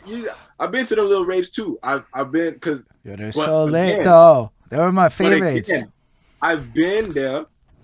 The main reason to go was for the music. It was like, well, we ain't got shit else to do. Nobody's booked tonight. Okay, let's go hear this because I know that they're gonna play this genre. So it was even to go hear the music, but like not everybody's going to the club for the same reason. You get what I'm saying? I was definitely interested like... in the chemical combinations of Molly and music. It was that combination that enticed me because, that shit's riveting. I'm not going to encourage anybody to do that shit just because it's bad to encourage people to do shit. But, there's not much like standing in front of a speaker ripped out of your mind, feeling the bass pulse through your body. Like, that is, you can't, if you like bass worship, you know what I'm saying? It's amazing. But that's musical culture, bro. Like that, low key, you just explained going there for the music. You just don't see it that way. No, I see it that way in that context. But that's low key. I want to go there and feel the bass through my body. You going there for the music. You're on the lights, that's because man. You can't hear that at home. You can't feel that at home. You get what I'm saying? I'm craving it so bad. I swear I'm writing an album right now to like Peter West dance speech from 2014 on this whole like I'm trying to remember going to a rave and getting fucking wrecked because I'm tired of my apartment. But that's like one of the reasons you go see the DJ and stuff. Like there's 1,000 reasons you go, man. But that's that. I feel like there's just a lack of that culture, and I feel like with being locked up in the crib, it's kind of helping people get back to it. We're starting to realize like, oh snap, well, that's what I miss about going out. It wasn't just going out. It was like, damn, I like the vibration. I like the sound. I like the exclusiveness of what I was hearing. I like the rarity of the tracks. I like the quality of that track. I like the reactions of the track. I like, you realize it's all around the track. You get what I'm saying? The experience, exactly. The sweat. Just sweaty, smelly ass, fucking sweaty people. Yeah. There's like a vibe to that. You know what I'm saying? No cell phones out. Everybody just bumping. Like, and it's crazy. I'm like, man, how the hell nobody on a cell phone, bro? It's 2021. You know what I'm saying? My guy, I don't even think that's my life though. Because if I'm going back into this scene, I'm gonna have to do some different shit where it's gonna be all pure live on Twitch cell phone shit. But like part of it, though. That's so for the people. I would argue that maybe we're onto something though. Maybe there is a lack of journalism. It's not a lack of blogs, but journalism. Because I have ideas now where I'm like, okay, so we're doing this Twitch shit. I don't want to call myself a journalist. I'm not trying to toot my own horn because that's some fucking responsibility I don't want to deal with. But like I think a lot about what I can do with this platform, right? Like talking to you, DeusGod, oh my fucking word, you're a gem for the city, dude. I'm like, it's a gift to me that I get to have this time to like be able to hear your story and shit, right? And everybody else watching gets that. Sorry? So respect. Now I'm still a youth. I'm still beginning in this. You know what I'm saying? Yeah, but you coming in with this like power of presence and accomplishment and finesse and professionalism, skill. He hits me up. Yo, so how's this going down? He comes in on the next interview, peeps the scene a bit. I'm talking the guy did everything right by my eyes in a level of professionalism that is not shared by everybody in the city. Okay, like on a professionalism front. I'm not gonna say names and shit, but I do pay attention to a lot of things. So, I mean, like one thing that's crazy is everybody says DeusGod is good. Not everybody says everybody's good about anything, right? Like, it's not a common thing, actually. So it makes me go, who's DeusGod at? Yo, Vince Price is singing your praises. Like, yo, I swear you said, I got to do the next project with DeusGod on the interview on Monday. And this is like Vince Price, who I'm like, he's the fucking coolest guy. That's my dog. We should, man. We should. Southside Chronicles 2, baby. Yeah, that'd be blessed. I think we should. Yo, it was so good. The first, oh my fucking word, dude. Like, because, I'm really into this shit, okay? Like, I'm really into what you're doing with this sound. Like, it's just, like, so fucking punk with it. That's the truth of it. It's so punk. And it's got, like, this energy that I'm like, yo, what I can tell you is I want to listen to this again. It's really fucking good, man. And that gives me this energy. But not just the Vince Price one, the something AB 8B whatever mixtape. I'm bad with memories. 108B. Oh, respect. That's my baby. That shit had very big Denzel Curry on that experimental shit vibes, and I was like, yo, I'll fuck it. Or that JPEG Mafia. It was like a blend. That's how I heard it in my head, and I say that with all compliments. I really fucks with both these two as artists. I'm like, DeusGod. Artist. What's his name? Denzel Curry done broke my hand, so fuck oh, Denzel. what? I'm playing. No. He cool. I was just playing. but he's Okay. strong as shit, man. I met him once, and I was like, "Hey, man, like I fuck with your shit." He's like, "Respect, bro," and he was all hyped. And he shook my hand. Damn near broke it. He's strong as hell. I said, "Damn, man, this man's strong as hell, man." I said, "I ain't never shaking his hand again." Shit. I never seen him again. I ain't gonna, but damn, bro, he's strong as hell. So yeah, shout out to Denzel Curry. But yeah, I would say just on the idea of like DJs. How do you feel about Twitch and all this? Are you on Twitch? I like I have a Twitch, and only by request. Like folk been telling me like, "Hey man, you gotta get on Twitch. You gotta set up a Twitch. You gotta get on it." Da da da. Do this. So I was like, man, might as well, but I don't know. I'll be doing like the IG live. I'll be Okay. doing the IG live. So just imagine you were doing it in a place where you were making money every time you did it. Yeah, That's Twitch. like the club. Like Twitch. Oh. On a no like like the club. nah. So the other day I go live to write a song. Honestly, this is just random. This is not what happens in regular life. I don't fucking understand this guy, but there's this dude in Alabama, and he showed up and gave me $40. I got $40 just for. And I'm like, what the fuck? What a reward, right? Like, if you were live as a fucking DJ right now, doing exactly what you're doing with your invested audience, within a month, they're giving you money every day.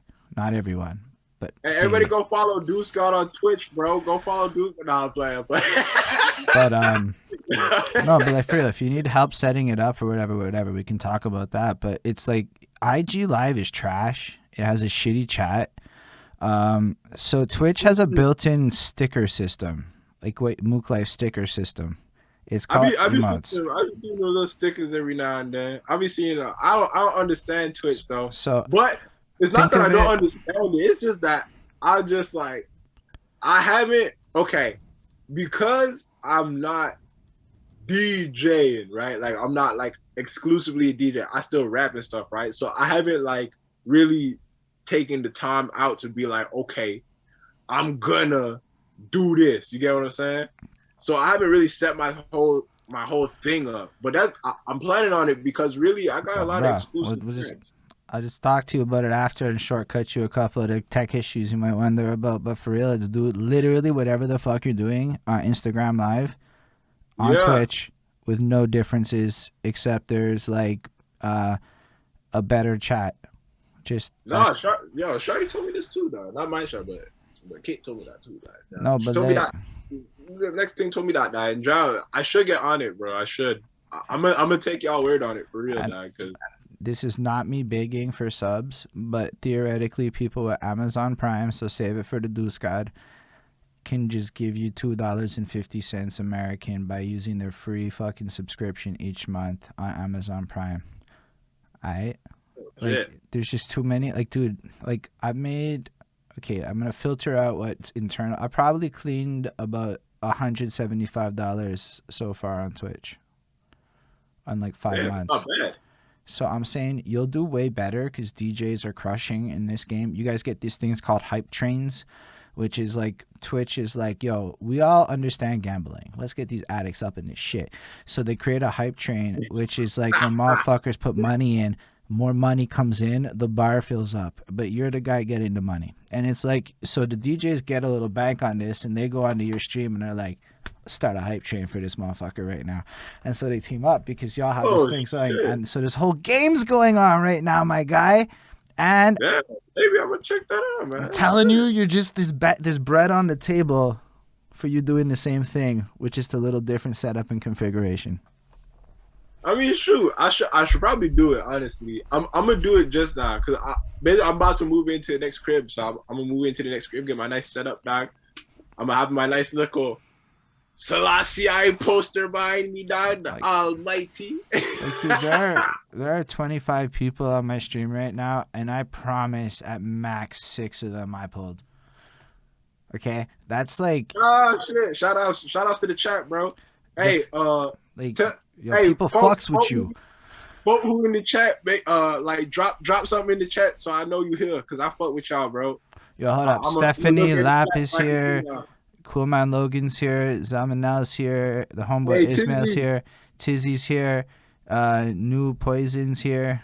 Oh, you just see the Yeah, chat New now. Poison Gang, bro. So, yo, man, People's City Lights Logan, 450 bro. came through. Brick Mando. James was here. Oh, man, it's like fucking dope, man. It's just like... And Respect. And they all just like chatting the whole way through, dude. You're gonna see it in the video at the end, like when it comes out. The chat's like on the screen and shit, right? So you'll just be able to like. To the folk that I don't know too, man. If I don't know you too, even more respect, bro, because that's the people, you know. Y'all don't owe me nothing, so respect to y'all, bro. Yo, man. But with everybody, we just. That's why it's a pleasure to have you here. Your energy is like delightful. Again, like it's like it's not every interview I can just be like, let the man talk for like 7 minutes straight. Tell his story. It's good. He's just doing his shit. It's amazing to watch. And then I just sit there. Junk there too. Yo, shout out Junk for the follow earlier, because that happened Big when I dog, was bro. Brazil. Shout out Sao Paulo, bro. All my homies in the favelas. Yeah, that's real dope of y'all, though. For real. Any of y'all want interviews, holla. Big dog, bro. Yo, me and him are actually gonna have a project too. 27 Junk. So look out for that one, dog.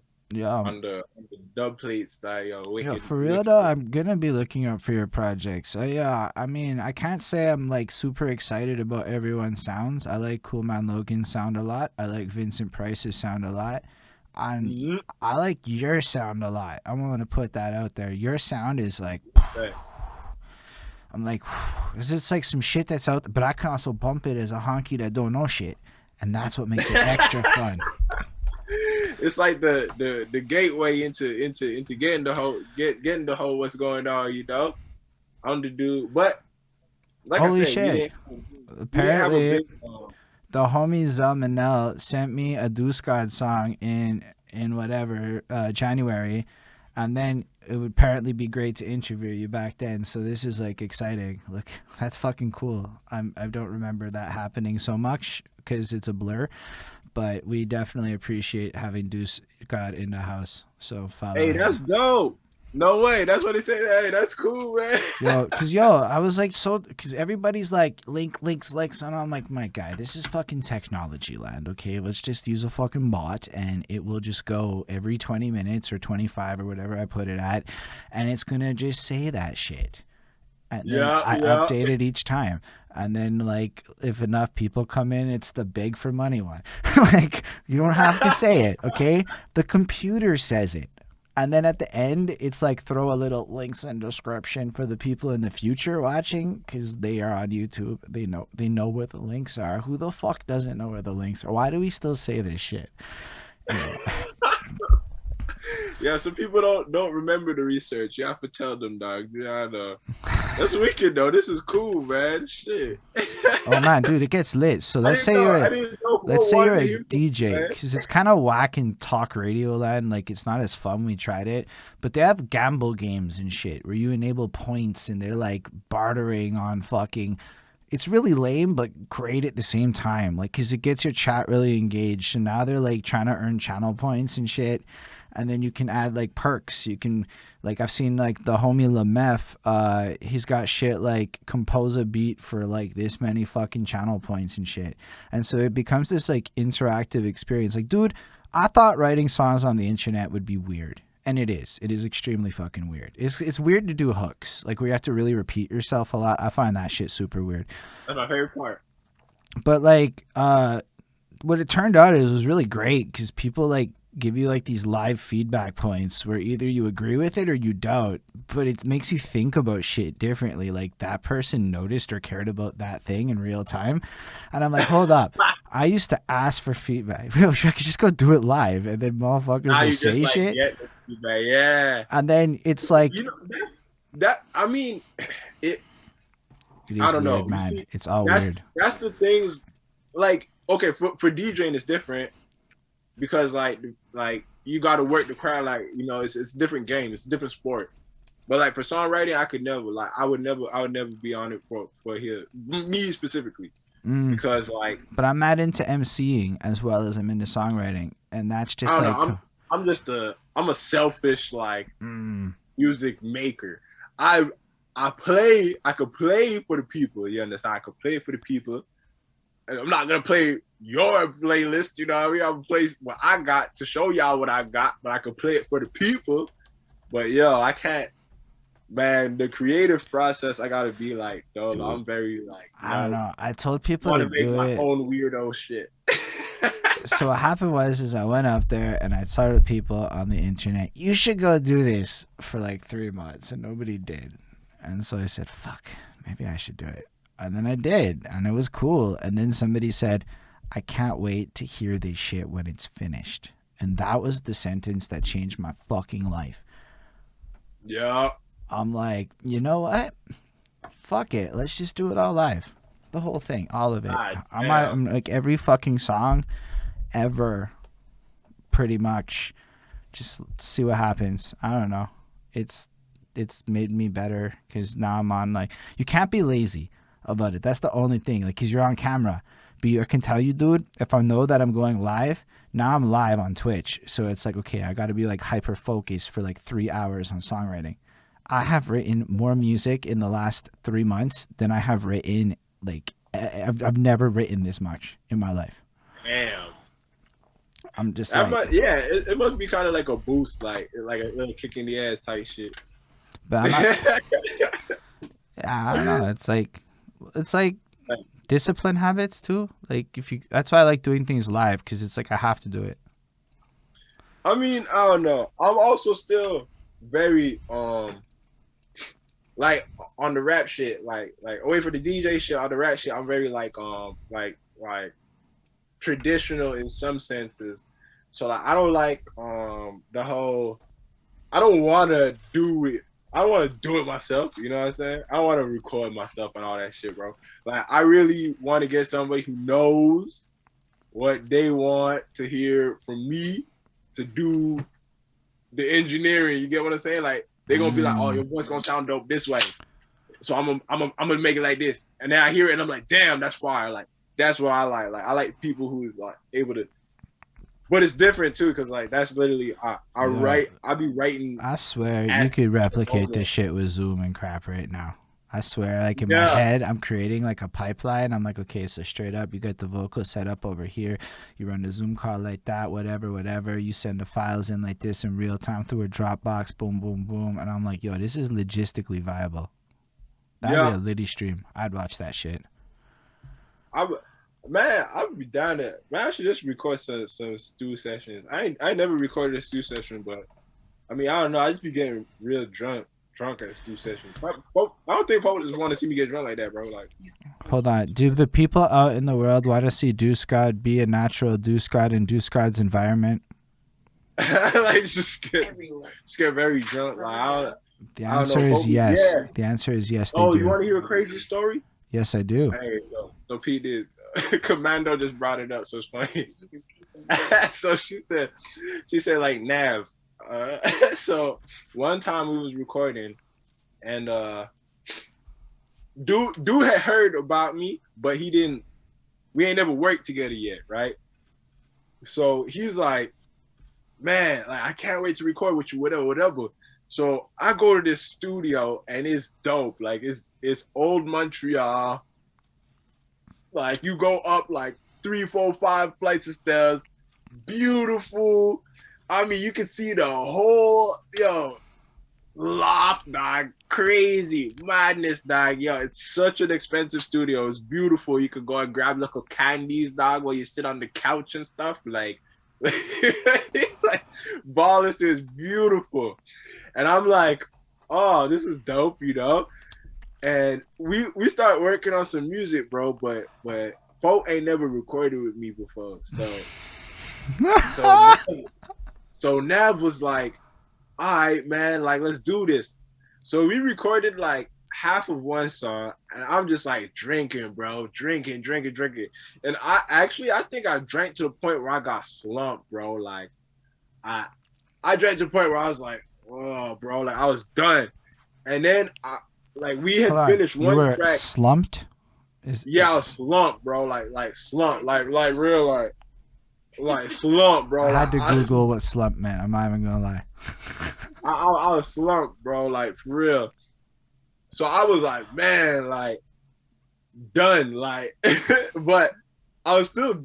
It was still early. I was just drinking, you know. So I ended up recording a next track after that, bro. Like we recorded a next track after that, and he had told me when I came out the booth because it didn't take too long to record. It was I don't remember what it's called, but it's the lately I've been thinking about how I love sipping. I will put my brew over most these women. That one.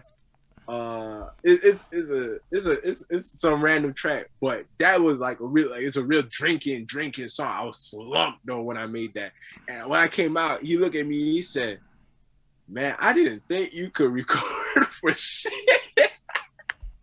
He said, "I didn't think you could record a goddamn thing, man." But he was like, "Bro, you killed that," and he was like, "Plus with the grills and how drunk you was, like it sounded crazy." I said, "Man, like let's hear it," and it sounded hard, bro. But like that's really like just every studio session I had to be like drinking and it's like just performing in the booth.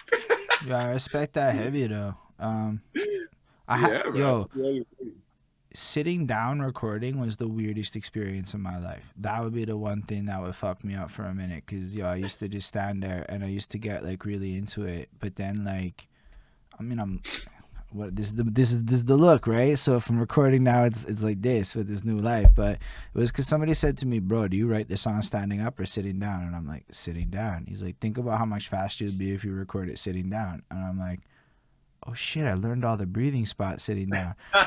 And so I was like, "Let's try it out." And I'm like, "Bro, I'm not gonna lie, like I'm not as in shape as a DeusGod might be. So 3 hours of standing there, I'm a little tired. I'm not feeling it the same.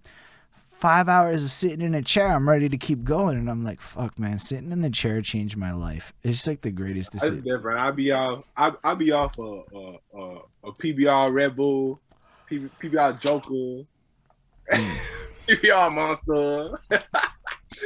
I be litty, so it's different. I be turned. I be zooming, bro. That explains how, because I was sitting there going, how the fuck does this guy like record this shit? Like, because I was trying to think about like writing it or creating this experience that you created in your music. I'm like, I couldn't, and then I'm like, I'm not drunk. You're like, he's drunk. I'm like, oh, if I was drunk, that's. It's also was extremely hard about it is making music that's this hard, like that sounds this hard and it hits this hard without capping. Like there's no cap in the songs I'm making. I'm not capping. I'm not going out there claiming gangs. Nah, it's amazing. I'm not going out there talking murder, talking gun violence. I'm not going out there talking about substance abuse or things that I don't use. I ain't talking about no drugs I ain't never take. I barely even talk about no drugs. Like there's no capping. Nah, you understand? You know what you got? You know what you get with him? You get, "I'm not single. I'm in a relationship. Your girl still wants me." I'm like, yo, he's got I'm just like, this is hilarious, because I'm like, I kind of get where you're coming from. I feel like now I've got the need to like, sometimes you just gotta like throw it out there. Yo, I'm not single. You just sometimes have reasons that you need to say it here and there. You know what I'm saying? And so you're just like, let me put it in a song. Just like fucking, it's like what? It's like line 2 or some shit like that. Like I like really loved it. I enjoyed that. That was one of my favorite bars. I think in that moment, I was like, nah, I fucks with DeusGod on like every level here, because it got to the people before me. I mean, I listened to like a lot of southern hip hop and stuff too, and like if you look at like I think on the band EP from UGK, so it's not even like a real, like it's like a really underground UGK Underground Kings. It's a really underground album from them, and they got this track on the Bun B got this track on there. I forget what it's called, but it's got this hard ass sample, and he starts and he's talking about what Trill stand for. And one of the things he said Trill stand for, he said, and it's not like acronym. He's just saying what it means. And he's like, Trill mean if you ain't my bitch, then get the fuck up off my lap. And I was like, oh, like I was just like a teenager. And when I heard that, it was like, oh, like it was just like that was the hardest shit. It was like, get the fuck. Like it was like, yo, like how do you make loyalty sound like extra gangster? Like I was like, wow, bro, like that type of stuff stuck with me. Like it's just how the things I low key hear these things and they just stick with me, and it's kind of like just imprinted in my attitude, and it just kind of carries on into like the songs, you know what I mean? And there's an honor to it though. I liked it a lot. It stood out to me. Like it was one of those things where it's like, yo, I relate to that in like, well, all the ways that you did it for.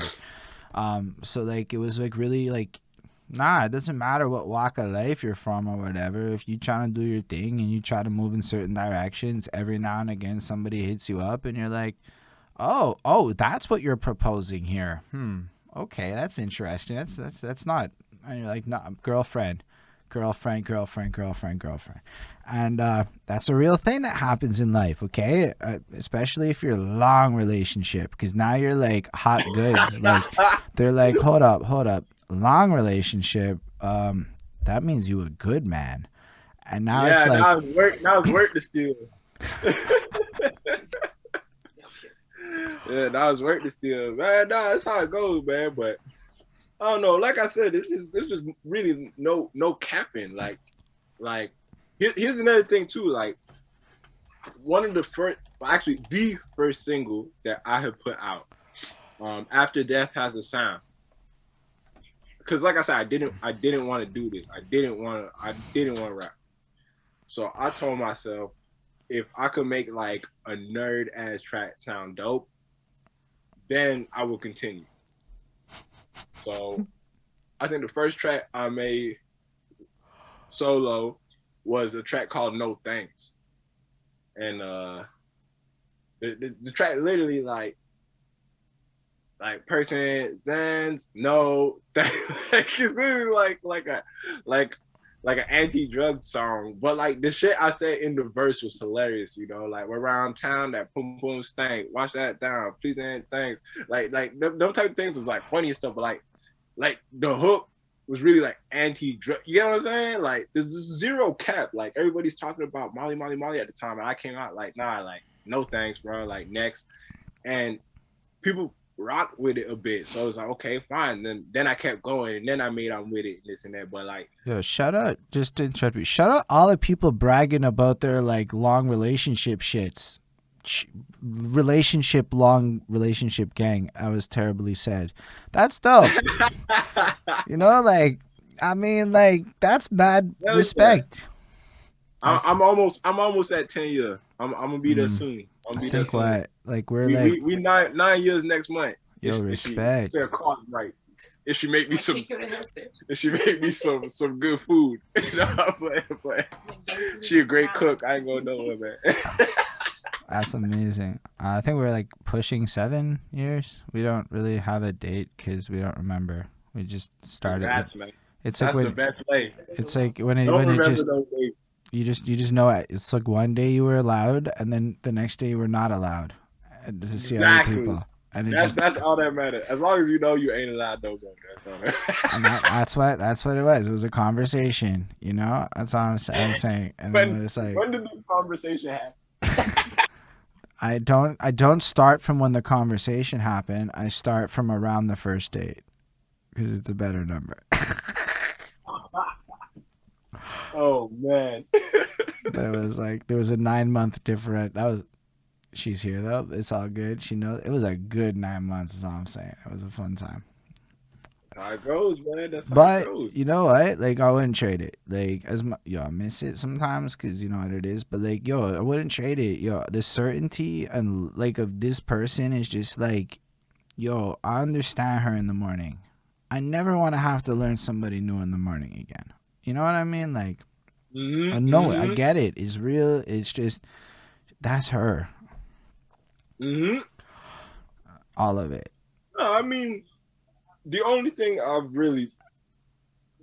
it wasn't to even represent like specifically like, you know, like when I made the track, it was like, you know, I wasn't trying to like, you know,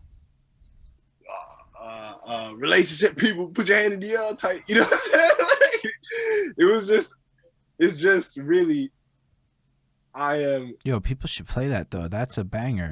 I swear I'm that just would work. zero cap. Like I just don't cap. Like I'm not gonna cap.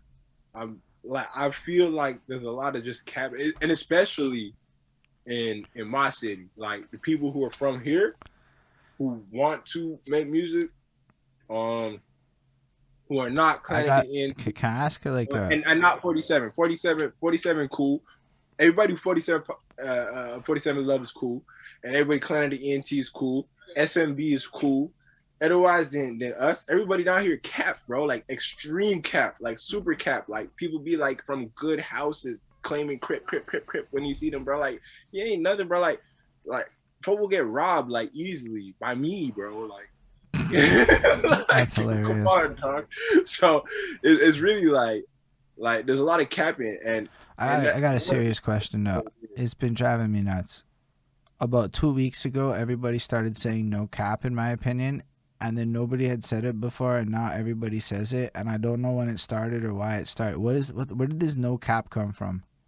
Oh, it's just American. It's that's been a while though, but it's just man, lying, man. Folk who does not be telling the truth, bro. If you lying, you capping, bro. You're not telling the truth. You just cap. That's cap.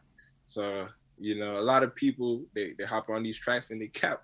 They tell stories that never happened to them, and like, you know, if we were making pop music, if we were making country music, if we were making rock music, I wouldn't care if people were capping. That's okay. Like, I'm serious because think of them genres and think of all the heartbreak songs from people who have been married for 50 years. You understand what I'm saying? Like, think of all the hardworking American songs from people who hit the stage in Gucci boots and had to work a day in their life. You know what I'm saying? It's just how it goes. Like the only genres where like how like the reality of your lyrics have value, the only genres where them exist is literally like punk, rock. Not rock, it's punk, okay? Because metal is metal is like you can just literally fantasize and do what you want. Yes, it's just a fucking little play. But it's beautiful. It's great. Love the play. It's a play. You understand? It's literally only punk. Okay, everything else, them love songs and all that other rock music, you could just lie. It's all cap. It's okay, but it's cap. Punk, if you're lying, that sucks. You get what I'm saying? Like we hate you if you're lying. That's punk. Reggae, you have to really mean what you're saying because if you're capping, that sucks. Whether it be dance hall or like roots rock, anything, any reggae, cap. You can't cap in them. And hip hop.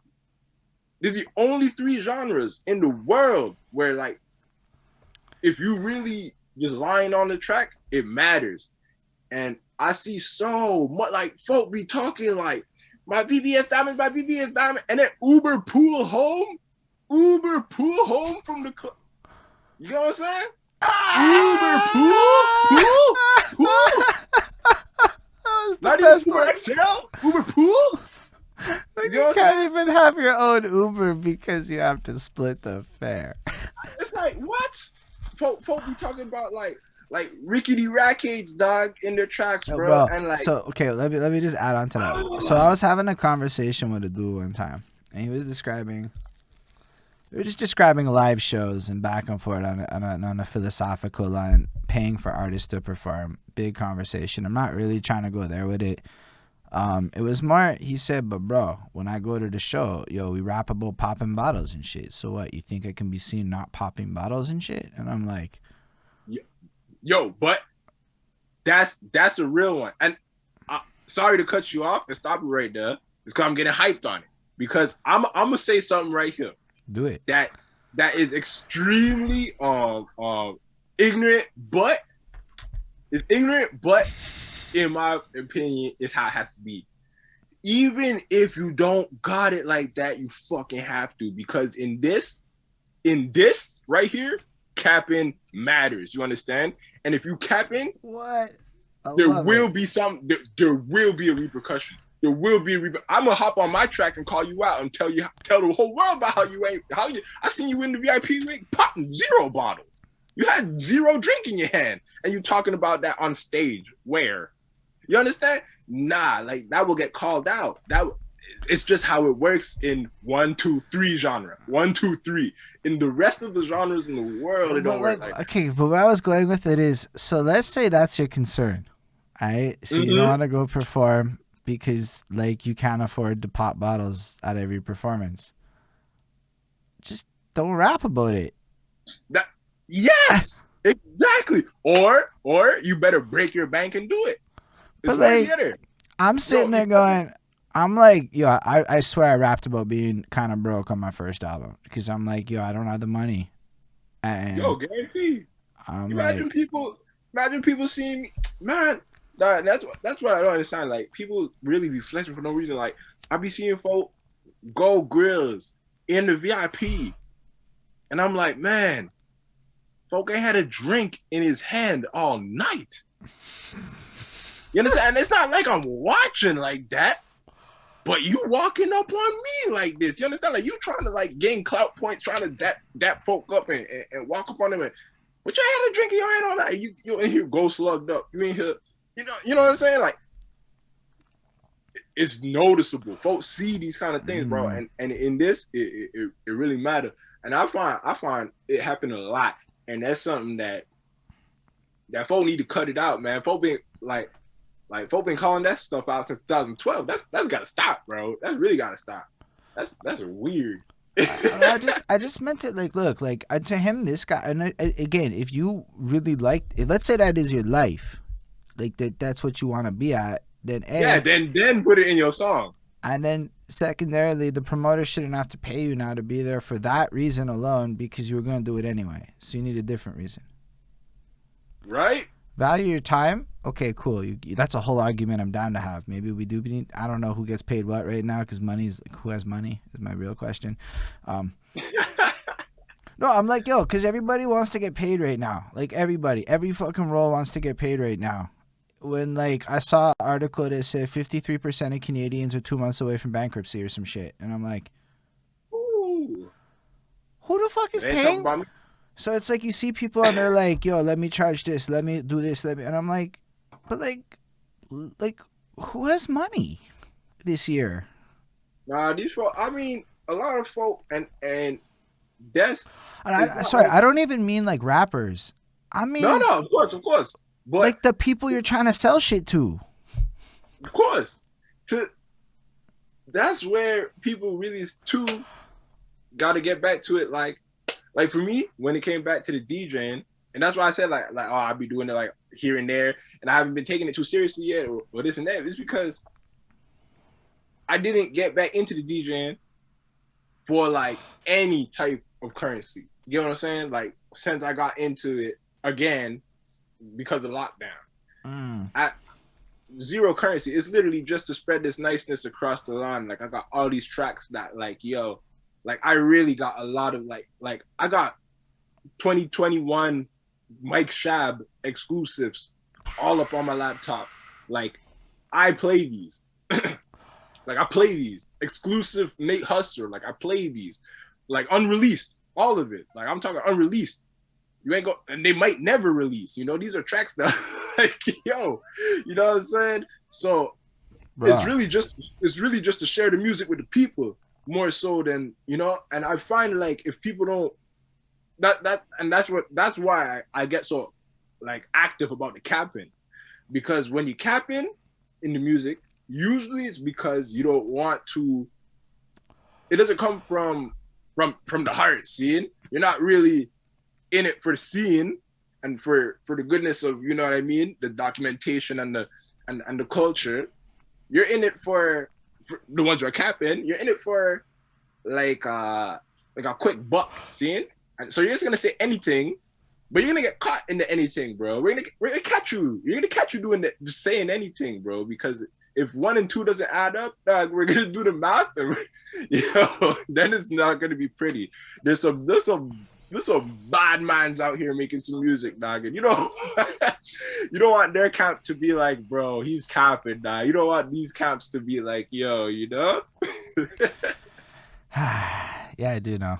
I have anyway. I mean, people talk. That's what it is. So It's how it goes, man. But it's a beautiful thing, really, because that kind of it's like, oh man, you know. But at the end of the day, it's kind of a security that keeps it pure. You know what I'm saying? yeah, I think it is. I think it's important that people talk more. Like that goes kind of back to like, yeah, I found out this dude did this interview with the Lorelai girl at the fucking shoe store 3 blocks from me, and he lives in the hood, and I'm like, fuck, what's his name? The Morning Detour. No, sorry. I thought you said the name of the girl. Lorelai. Okay, no, I don't know. Either way, this place is like, yeah, Wizzy Moonchaser. This dude is like 3 blocks from me and has been interviewing and doing shit all year. 3 blocks from me. I've been doing this shit. I had no fucking idea this man existed until like this next lady told me just on some random like, hey, are you close to this person? And I was very close. It was 3 blocks. I'm like, that's fucking like crazy to me, right? Like that is like, wow. Like there's that many people doing interviews. We don't know each other exist. There's that many DJs. Just go on Twitch. They're really fucking organized. But there's that many. There's that many, but it's low key. You really gotta dig to find out. You know, even for the DJs, even for the rappers, like. But that's why, like, there has to be, like, to me, it's like a documentation issue. It's like that. But I feel like, in a weird way, the music damn near is the documentation. Like, in a weird way, bro. Like, that's what I was saying, like, earlier when folk was like, what would be, like, the most underground artist? And I said, like, Leroy from Rags to Riches. For me, that's one of the people I would name because there's nobody who was out there on the south side of Montreal with a camera going up to little black kids asking them how life is. You understand? There's no documentation of like what was going on and how we spoke and so how when I we say documentation, I mean no. like differently. I know what you mean, but no, I'm saying in a literal aspect, right? Like there's no like there's no footage, and there would have been no reason for like us to have any kind of vlog or any kind of like there would have been no reason. There's no way to capitalize off of it or to market off of it. It was just kids living. You get what I'm saying? So but now just in that concept, it's like the music, like him, his lyrics, and what he was saying was kind of the documentation of like the South Side. No, but that's actually really important for me, like, cause I got really into this like archivalist idea, right? Like, so I'm like on this mission here. Like, it's like fuck money. I don't really care as much about that shit. I'm like, yo, there's just so much of the people in this scene that literally nobody knows about. Because when you like go into like software Montreal, which is where everybody should be aiming if they want to make some bank right now, because that's who's really employed right now, nobody knows anything and they don't know where to go, and Spotify algorithms are not feeding them shit. So unless you're like Kate Trinata, like why are they gonna know who you are or how you exist? So like the more that we like as a scene don't acknowledge that, like there's no way to bridge the gap between like the people who don't know our scene exists. Like there's not even a path in right now.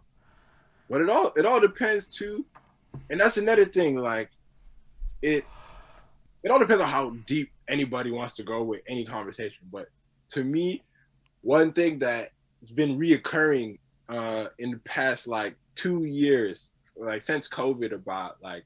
And anytime like I'll talk to like do an interview or something, like really people be like what is the the dream for like the Montreal scene, or like how like high do you, like what are the expectations, you know? Mm. And it's like, honestly, I don't have any expectation. And I feel like that's kind of what is like we people ask you what your expectations for the hip hop scene here is. That's what people, that's a weird question. Like, yeah, like how like do you think it's gonna blow up? Why will it blow up? Why won't it blow up? Like what, like I find it's too much of a worry about it getting big and not a much of a worry about it actually being dope. Like, it is dope. We got some dope stuff here, and like you said, like you just came up with a whole playlist just now, and you're like, man, this whole playlist is crazy.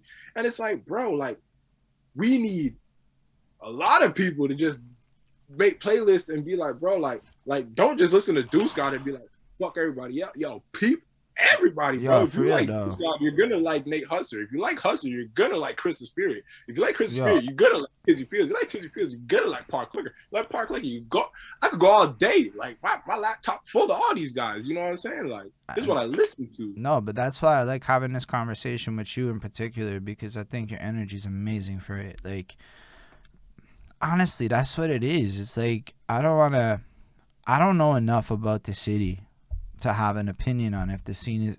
Nobody that I have met can tell me where the scene is at. So like, we don't even know if it's good because we just know there's a scene. That's the thing. We shouldn't even, in a weird way, it's like we shouldn't even want to know where the scene is at. We should just kind of do it. Enjoy the scene. You get what I'm saying? Yeah, like just enjoy it. Like we hear it, and when we hear it, like like, and it's very difficult. And I understand it's difficult because honestly, like, okay, and let me like, it's really difficult for some artists to enjoy the scene because, and listen, I'm gonna tell you this right now, and I'm gonna tell you this right now. Anytime you do an interview with a Montreal artist, ask them who they listen to from here. Oh, ask them, bro. I'm going to. Ask them, wow.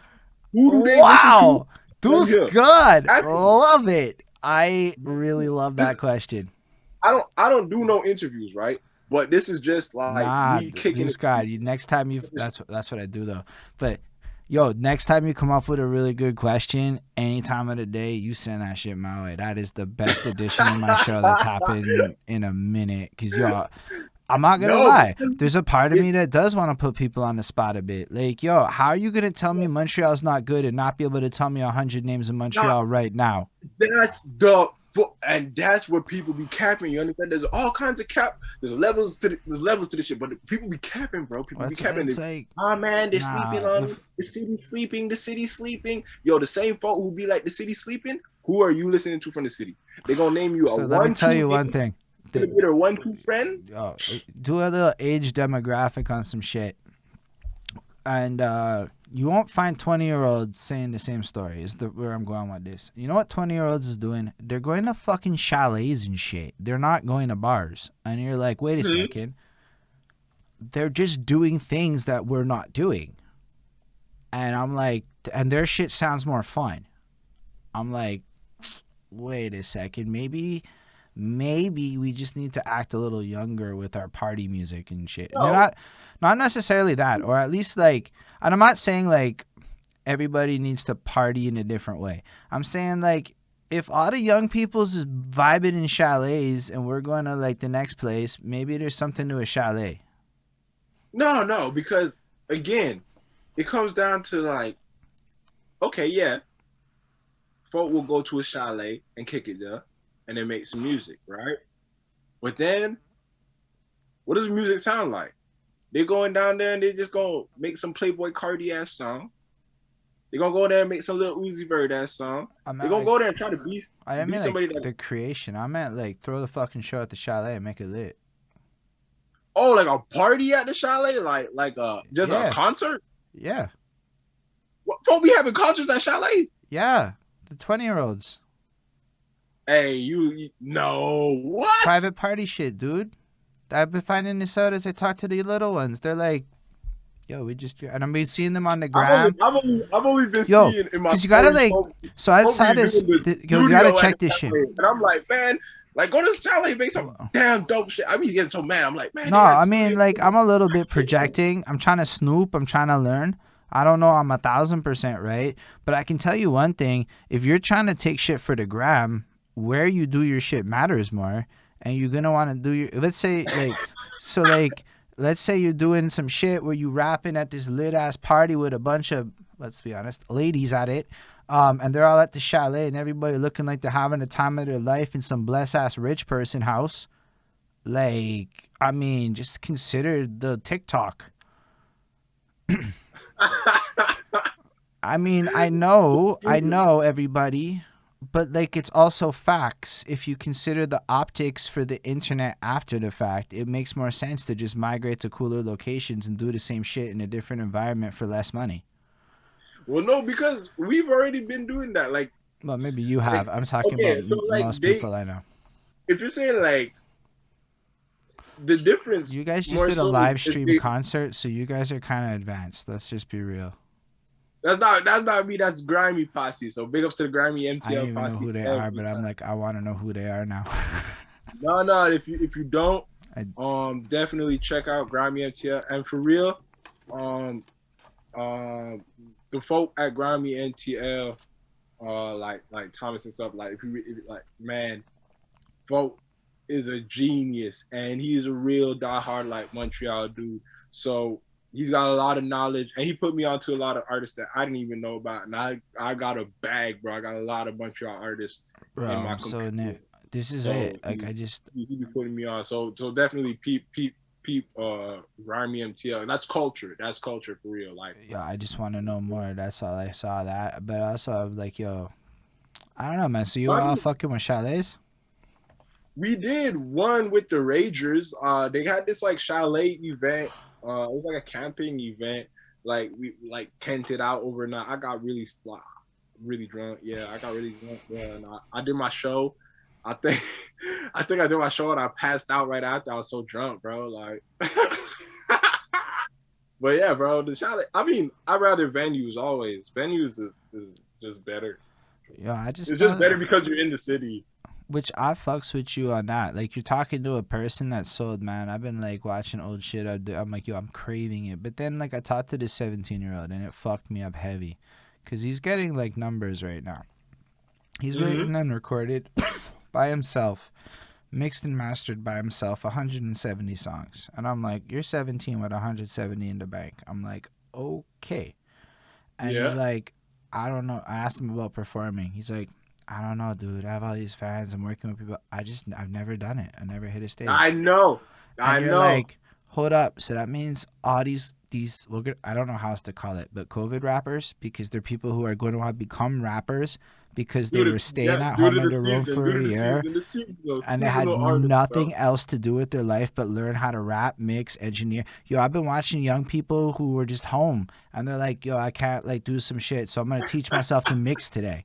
And so they're all learning how to mix themselves on vocals and produce their own shit like this for real, which is probably bad for engineers. Dope, though. It's dope. It's very dope. I always love to see it. But then it's like, I always love to see the youth kill it, too, bro. man. Like, I'm like, yo, I have this new mantra, my guy. When I'm gonna go spend money, I have to ask myself, if I was 17 and I had to ask my parents for this, am I allowed? And then I'm telling myself no all the time now, and it's fucked up. I'm like, okay, I have to find like $2 solutions, but I'm getting better at life.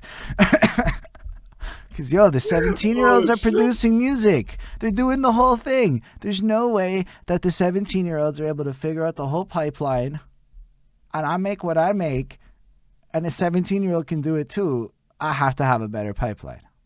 Well, no, because, okay, so I totally understand. I understand the concept, right? And here's where I find there's a line that's drawn, right? I've been... And it's not like I'm some big dog or anything. It's just I am who I am. Like, I'm not no big dog, though. Nah, it's just I'm just me. I've been to venues, let's say, pretty big ones, like ones that you've been to and stuff that you speak of highly. And I've been up and I've been to the front, and I walk in and guest list, no issue. Folk, hey, yo, dude, da security, dap me up, this, that, blah. And producer that I know who has bare views online. You get what I'm saying? Enough views, enough respect online, dog. Bare people love him. You can't get no love. No, yo, it was issues at the door, you understand? And on top of it, we were there for a reason, and he was involved in the reason. You get what I'm saying? So it's like you're part of the project that we're here to deal with, and you can't get no love. And the numbers can't save you. You understand? In real life, them numbers are numbers, dog. When you're walking around and you're really you, man, you ain't gonna have them followers on top of your head. You get what I'm saying? Which I appreciate, and I'm not. But what I'm saying is more. So imagine what comes next for these people. They're just paving this whole lane that doesn't involve that. Mm-hmm. So I'm saying I hear you, but I'm going. But here's why I bring up the youth, because they kind of mandate the future, and that's kind of facts. Like, we can all argue what you want, but them 17-year-olds are gonna be the 23-year-olds that are really doing things in a few years if they're already producing at this pace. Just on it would have to be a scenario where we can't go anywhere live anymore. If there's no more clubs, no more bars, no more none of that, then in that scenario, numbers will literally be everything. I don't know if I think that numbers matter as much as the whole process of acquiring real fans. Like, numbers are fake fans, whatever. But I'm talking about, like, there's ways to look at, like... No. I mean real fans, like numbers. Like, like not bots and stuff. I mean, like, real. What if you listeners. can just make, like, $3,000 on merch sales and never leave your house, like Jake Paul? Because, okay, for instance, like if I had, like, I know there's a big audience in, like, Russia, bro, for, like, trill music, like straight cowbell, like ding ding ding ding ding, like the stuff that I produce, like Warpack. That was amazing, man. You know what I'm saying? Oh my gosh. That's like Russia would eat that up. But like, what am I gonna do with a whole bunch of Russian fans? No offense to Russia or anything. It's just like, what am I gonna do with that? Like, I live here still. You get what I'm saying? I live here. I eat here. I bought land here. I ain't planning on leaving. You know what I'm saying? I'm gonna stay here. So it's in the aspect of my love for the culture. It's like I want to concentrate on here because culturally I live here and I want to deal with the motherfuckers who live here too. I do want a global audience, and I do hope my music reaches people, and I hope they appreciate it the same way. But I'm still gonna be repping here. You get what I'm saying? So it's like a weird, it's like, I don't know. It would have to be everything shuts down, and then if everything shuts down and there's no culture here no more, it's just an online culture, then shit, I'll be happy making that $3,000 at home and never leaving the house. But until the day that there's no more culture, you know, I have to give you, like, I've asked a lot of people questions like this because I'm sincerely curious. Honestly, I don't even know what I fucking feel on the subject anymore because people give amazing answers like that where I'm like, fuck that real life. Either way, I'm actually like, I like live shows. I want to go back on venues too. But like, I love the fact that at the very end of it, you're like, but there's the smidgen of a chance that, yes, I fucking admit if I... And I'm like, yeah, DeusGod's a real one. He's able to admit that. If no, definitely. But it comes down to it not existing. And even then, right, put it like this, with the whole COVID scenario that we have right now, and no events, no live, no nothing, no this, no that, look at what just happened last night that Grimy MTL did. Yeah. You understand? That was beautiful. We were 100 Montrealers watching Montrealers. That was 10, whatever, I don't know how many, but that was a whole Montreal lineup. You get what I'm saying? It was only our culture, only dude, us. I love it. and Yeah. 100 people locked in at once to watch it. Like the same as the homies who are watching right now. Shout outs to all of y'all. Yo, It's it's the facts same as though. these homies, but it's 100 of them all linked into one reason, and the one reason is to listen to Montreal music. There's no other reason. So there's still that culture of here. Yeah, so And I'm like, but to me, like live shows on the internet account, I'm with that. To me, that's part of live on the internet and not so in real life. But like, I'm with it. Like to me, like had they not made it illegal for people to come to my crib, making it like fucking snitching myself out to bring people here and rap, which is kind of the situation I'm in. I'm on it is a cam live situation. on It the is a internet. situation. So sorry everyone, but yo, I'm ready to go. The day it's legal, out my apartment, fucking rap shows live to the internet. Cause fuck a venue, I can't afford it. We can still bootleg shit, like do some grime. Like I'm not even saying the other shit don't like, have to exist. I'm saying we should do all of it. Like everything we can do here to like do a little something to build it. Cause I would say even like listening to you talk, it's like yo, if you don't like, you can always build it. Like if it's not there, build it. Like it's always another option too, right? Like And like you said, bro, the real reality of no matter what I say and no matter what anybody says, really is just like you said. The reality is the youth will pave the way. So no matter what it is, if they choose that this is what we're rocking with, that's what it will be. That it's what it will be. But I don't think it'll come to a point where nah, like these kids was like raving in parks last summer. We're good. yeah. And that's the thing, bro. Like it's that's Quebec as fuck. You understand? Like it's really like we have our own thing, and we just don't notice that it's a us thing until we go somewhere else and motherfuckers look at us strange when we bring it up. Yo, like But the it's really accent. us thing. Yeah, like you know what I'm saying? Nah, It's this really is us thing. yo, DeusGod, you're a brilliant guy. I really love your mind. I just have to say that. Yo, I just have to ask Respect. the audience people. Do you have questions for DeusGod out there? If you do, you can ask that. Yeah, dog. Yo, big ups to the people, dog. So like, Actually, who knows, dog? Yo, we I don't got know, what? 20? That's dude. blessed, This dog. is like legitimately because we didn't get rated, which means there was no boost. As in, it was all like people came for you. This might be I hit the highest number of people without a raid I've ever done on the channel. Oh, say word. Big ups to the people, man. Yo, So yo, like to me, it's it's like not me. It's not me. It's the people, bro. If they. you the glue, my I guy. didn't think anybody would want to hear me talk. I think I got the weirdest voice in the world, so it's Yo, just fucking DeusGod, weird. People you're one want to of hear my me talk. favorites. No cap. Uh, Respect, dog. your energy is proper. You have really good answers to things.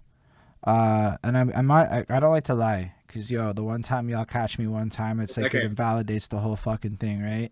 Um, but but your answers is like really like Rastafari. It's all thanks to him, man. It's all thanks to him, Oh, man. Haile It's all Selassie. thanks to Right, him. right, right. Haile Um, Selassie the first, baby Rastafari.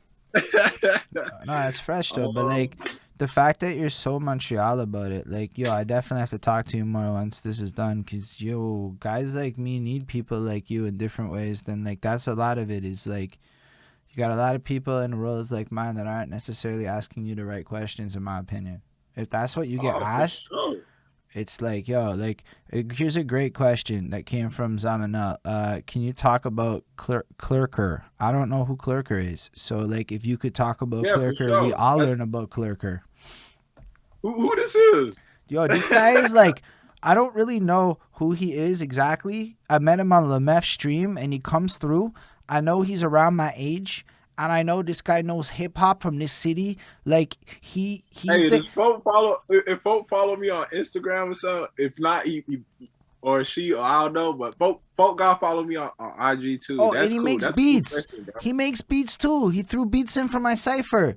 Yo, he's fucking me. That's crazy. Yo, so it's like Yeah, he's that's from like dope. yo, it's like I like this guy so much. His energy is like when people talk about the other side, where there's motherfuckers who are like, there's no fans. I'm like, yo, this Ismail Gadamsi guy. I met him, random as shit, dude. So I'm doing album reviews, and he shows up named Mozart, right? So Mozart shows up, and he's just there, and he's in the comments for a minute. Long story short, he becomes a patron and shit, and I find out he adds me on Facebook, and I'm like, "You're in Montreal?" And I'm like, "Hold up, this guy, Montreal." And so now this dude is doing shit like hitting up like a Buddha child, and he brought his album to 1,000 streams a song. Then he moved on to the next. He's like systemically picking his favorites in Montreal. I'm like, nobody can ever tell me there's no fans in the city either. Y'all ain't looking for the fans. That's cool. All right, so I could do that. Well, shout outs number one. Respect our manners every time, you know. Tucson's is still big, Ismail. And big ups to Park Clicker also. So Park Clicker, that's my family. Make a long story short, you know, that's like my blood, like my cousin, you know, same as Tizzy feels, you know, it's like damn near blood, bro. Like we all like clan brothers, bro. Like that's blood, bro. Like, so yeah, we've been linked up for years. I mean, since like early in high school, and from the skating shit into the graph shit into the rap shit. So Par's the man. He's super grungy. He loud as hell when he rap. He freestyled for days. He got the most bars of anybody I know. The most sinister bars, you know, burning churches and all that. He's super into Burzum and Norwegian metal. He got all kind of satanic tattoos and shit. That's my dog, bro. That's my family, bro. So shouts to Park Clicker. That's a cool question. I mean, he got a lot of music too. Like, worth checking out. Like anything that's out from Park Clicker, honestly, is pretty gnarly. Honestly, so, how would I have ever heard this person's name if it wasn't for this interview and this moment and talking Park to you? He cause he's from the South Side, like me. Like he's kind of the ENT, so he's very underground, even more underground than me. He's like very real, and it's the same me, Par, and Tizzy Fields, bro. Like we are super underground, you know what I mean? But Tizzy too is he's the dopest. So I guess like I keep bringing it back to that, like how do I find it? Because we can definitely ask that for sure, but like it's because I want to find the people, right? I'm digging actively through the fucking channels I can, and it's like the best way I could figure out was this. There's literally this. Run Clan of the ENT on YouTube, and I'm starting to release more mixes. I didn't do it often. I saw that, dude. I'm starting to do it now, so I'm starting to drop more mixes now. And a lot more unreleased mixed with the released. So like some of them you won't find unless it's that mix. Some you can find apart from that mix, but it's all in the track list, and it'll tell you if it's unreleased. If it doesn't say unreleased, you can look at this guy giving us the fucking plug for music like that. And I say that because like it's all from my laptop, so it's really like I'm telling you, if you can find it, like it's there. If you can't. And I'll write rare if it's hard. Like if it says rare, it's out, but it's difficult to find. But it's there. So I'm starting to do more mixes and stuff like that. I saw so you something say rare, and now that you say that, it makes sense to me. But something somewhere I saw on your channel, it said rare, and I'm like, why did he write this? It's right here. Yeah, in my face. Because it's out, but it's difficult to find. Like, but I found it because it's here. This is like a Pokemon. Yeah, it's not no big promo. Okay, We didn't put no big. Yeah. We didn't get no blog write up. We didn't nifty. do none of this. Maybe it's only on SoundCloud, or maybe it's only on YouTube, but it's not on all platforms. You know what I'm saying? It's real. It's like it's one place, and you have to find it on that one place. Man, and I just love it. 100 views, it's only that 100 views. You know. You know what? You know what it is? Is like maybe there's a lore issue, Okay, like, because that's culture, right? Culture and lore are like tied up. And I see your questions. I will ask it soon. But like, as you're like talking about Montreal hip hop and the rarity, it's like, yo, it's like this shit really is Pokemon to you, and you really out there trying to catch it all. And I'm Try like, and catch it up, and that is why I don't feel the same way as a lot of people. Like when they say, "Man, like, what's your expectations? Like, do you think it's gonna blow up? What do you think is missing for it to blow up?" I don't think about them questions. Like, I don't think about that because I'm concentrated on catching them all. I'm not concentrated on any of the bullshit. The more Pokemon trainers means the harder it's gonna be to catch. You get what I'm saying? So so I'm just really about the culture and about what people are trying to say. I'm trying to understand and feel and hear and push it forward. And the people who rock with it will forward. You understand? They will forward. But the people who don't know, dog, it's okay, man. Like the people who forward will forward, dog. Trust me, dog. Like the good people in the chat right now, seeing. yo, I'm telling you, like, your energy is amazing.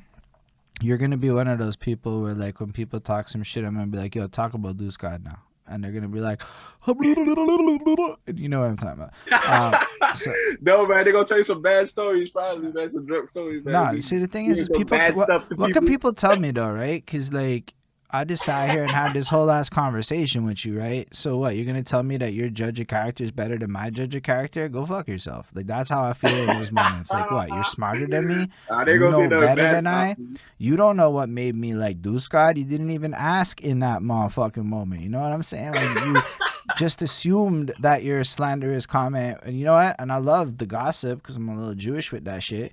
But like, I like doesn't change my opinion and shit. Like, you can tell me anything about any single person out there. You gonna tell me that your past ain't just as grimy? You gonna tell me that you ain't done just as much shit? Like, yo, like that game is a dumb game. I'm like kamikaze on that shit if you want to play that game with me, because like, yo, I don't got shit. My girlfriend cares, so I hold back a bit. But like, can't fuck. Like, come on. Anyway, can Deuce talk about what he listens to on repeat these days? Yeah, very easily. On repeat these days is like foundation music. I can't lie. Since probably the beginning of 2000 or the middle of 2019, I pretty much stopped listening to like American rap, like as a whole. And I on like weekends when I have time to myself, like if I got a lot of time, I listen to like Canadian rap. Like I listen to like some Toronto rap and like some Montreal rap, like my friends or Toronto. And if that's not the case, I'm only listening to foundation roots rock reggae nonstop. So like, I mean, really, really, really, really roots. I'm listening to Early B. I'm listening to Nicodemus. I'm listening to Ninja Man, Bounty Killer. You know, like early '80s and early '90s reggae and dancehall. Really, that's the only, and a lot of dub plates. Not even the originals. Sometimes it's really from certain sounds. So like Kilimanjaro dub plates. I'll be listening to Bass Odyssey. Bass Odyssey is my favorite sound. So Bass Odyssey, Mighty Crown, King Addies. But yeah, a lot of reggae, man. Just with everything going on in the world and all this fucking, you know, just madness going on right now. I feel like the only thing that was able to keep me fully positive and not just like, yo, let me just go and terrorize everything was the works of His Imperial Majesty and the sound that came with it, seeing. So I really started to listen to a lot of roots rock music and study up on what the roots rock music was talking about. So it was really just studying up on the scene of the sound system culture studying up on Selassie and all these kind of things. So on repeat is really just roots music. I listen to minimum of 38 hours, 40 hours guaranteed of reggae music a week. Guaranteed easily. I love your passion here, man. Like, it's pure. Like, you have a purity to like how you approach music that is inspiring. Like, sometimes I struggle with that, right? Like, sometimes I'm in music for the right reasons, and sometimes I get caught up on myself and I get into the wrong Same, reasons mind frame. But like listening same, to you same. talk is like, this is very like the right reasons conversation. I'm like, DeusGod is a game on this shit. Sometimes it's not the wrong reason. Sometimes it comes from the music that I'm listening to. But a good tune and a good thing that I heard was alternative motive. Sometimes it's an alternative motive, and we just don't notice it. But there's an alternative motive, and we say, "Fuck!" Like, hey, the clout feels nice, the money feels nice, the this feels like that, and it's an alternative motive, and then you get sidetracked from what you were originally enjoying. So sometimes it's not the wrong reason; it's just the Nah. alternative motive, and Or like the priority shift, and you're like, sometimes you're yeah, like, and it's just about this getting feels right. back to the And to then the you're like, natural, right? but then you're like, but wait a second, why did I do this in the first place? Type things. But That's what happened to me. Yes, that's what happened in 2019. man, we got That's another. why I'm back. No, I'm glad you're back. Like, I'm glad I had this opportunity to meet DeusGod. Cause Back, shit, man, like there's a whole other path of life where I don't do this, and then when real life comes back post COVID, and I'm back in my room being a wanker on the internet. I think life's gonna be kind of litty once COVID's done. I'm just saying. I'm like fucking looking forward to that It's shit. gonna be I'm like, crazy, man. I'm wait a telling you. second. I get to like go fucking talk to these people after. I'm like, shit, Yeah, let's get bro. back into the real life. Boom, I'm ready for it. But 20 junked, 27 junked. Anyway, the name Deuce, does it come from the Portuguese? I asked that really weird. No, it doesn't. It's crazy because my brother actually asked me that question yesterday. My little bro, he just asked me for no reason. Hold on, I'll help my cat right quick. Let's go, Maggie. Fair enough. Hey, my cat's gone. So yeah, it actually okay. So Deuce did not. It's actually a girl. One of my homeboys. Actually no, my homeboy's girlfriend, but she was like my homie at the same time. Anyway, she had told me one day like, "Yo, do you know your name is like God?" And I was like, "What the fuck is you talking about?" And she's like, "Well, Deuce means God, and then God is God, so it's God." And I was like, "What the fuck? No." So yeah, I didn't know that Deuce meant God. So it's really cool, and I didn't know about it. But like I seen like the city of God in Portugal and stuff. Not in Portugal, in Brazil and stuff. I seen it, but that's not that's not where it came from. It actually came from graffiti. Like I used to rep this clique like FDS. That was my clique. And then, anyways, point being was that when you write it out, it was EFDEUS to write FDS. So if you say it right, so then we used to write like FDS clique. Then we went to FDS clan. Then we cut out the EF, so it was Deuce. So we would say Deuce clan. So I was repping Deuce clan, and because of my clique, I was DeusGod, you know what I'm saying? So I was the god of Deuce Land. Like I was repping the whole shit all over the South. So we called it South Deuce Land, and it was I was the guy.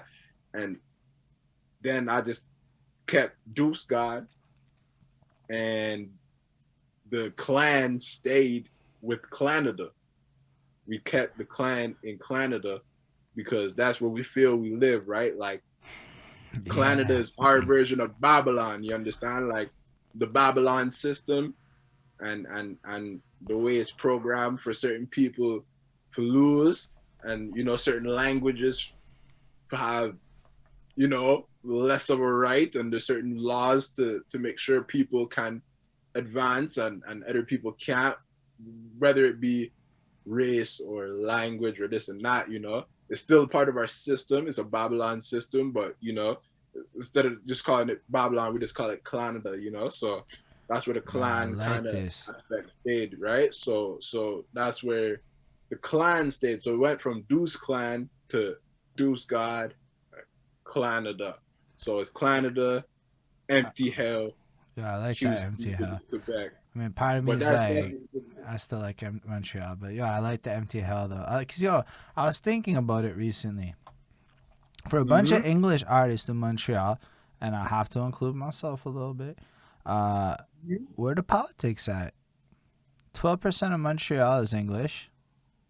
That's not a Mm-hmm. lot, you know. Like it's It's going up. 12%. I think the last I seen I think was, I don't know how recently you checked, but maybe it went down. Who knows? But the last I had checked, it's been maybe 2 years or so. But I seen it was like 23% was English speaking, and I think English speaking may Oh, it's refer to 23. Maybe Montreal. bilingual. It's 12% across Quebec. Yeah, maybe across Quebec. You're right. You're right. I checked Montreal. I Because I did check checked Quebec Montreal. because I was curious. Because yo, because Quebec makes rules, so like Yeah, that's why we that have 12% matters in that regard. But you're right. yeah 23 Montreal makes more sense. we have language laws and all these things, and then I mean that's just part of the system. I mean, listen, it's so deep. Like Canada represents a whole lot, but like just to give you an example of how deep it is, right? Um, it's crazy. I couldn't believe this. It happened last week or the week before. I was on Twitter and this girl posted this thing. It was like a TikTok video, I guess. I heard just talking, and she said, like, name a culture shock moment that happened to you in Canada or whatever. So she was like, yo, like I'm Quebecois, and then I moved to Ontario. So she said one of her first days at school when she was in Ontario, the motherfucking, I think like the yeah, she's like, I heard something. I heard like something on the speaker, and it was like, oh, Canada, right? But everybody stopped mid walking, whether they're at the lockers, whether they're in class, whether they stop and they sing.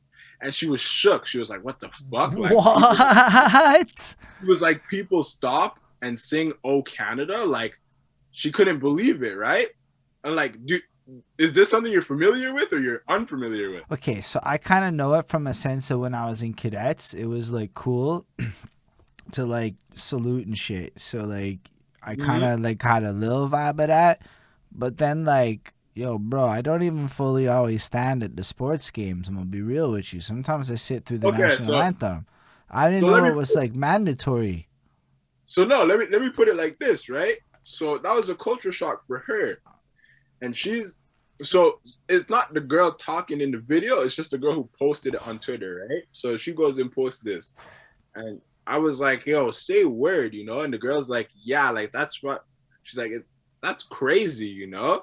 And I was like, bro, like the French and the English literally live in two separate worlds because I am born and raised Quebecois. You understand? Merci. I'm born and raised here, dog. Yeah, Born and same. raised Quebecois, and we did this every single day in elementary school. Did Every you? single day. Every single day, we stand up and we sing "O Canada." Every Stop. single Did you? day. I did not Yeah, do that shit. There's no. I yeah, did not do that.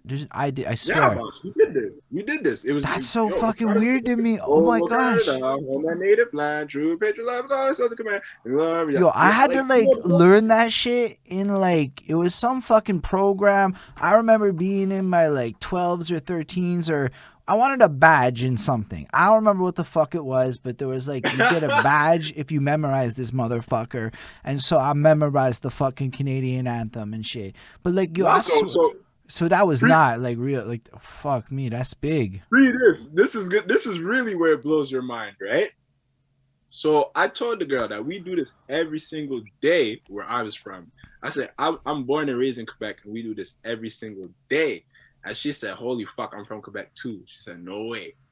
There's no way you did this. I said, yeah, it's like we live in two separate worlds, even though we're in the same province.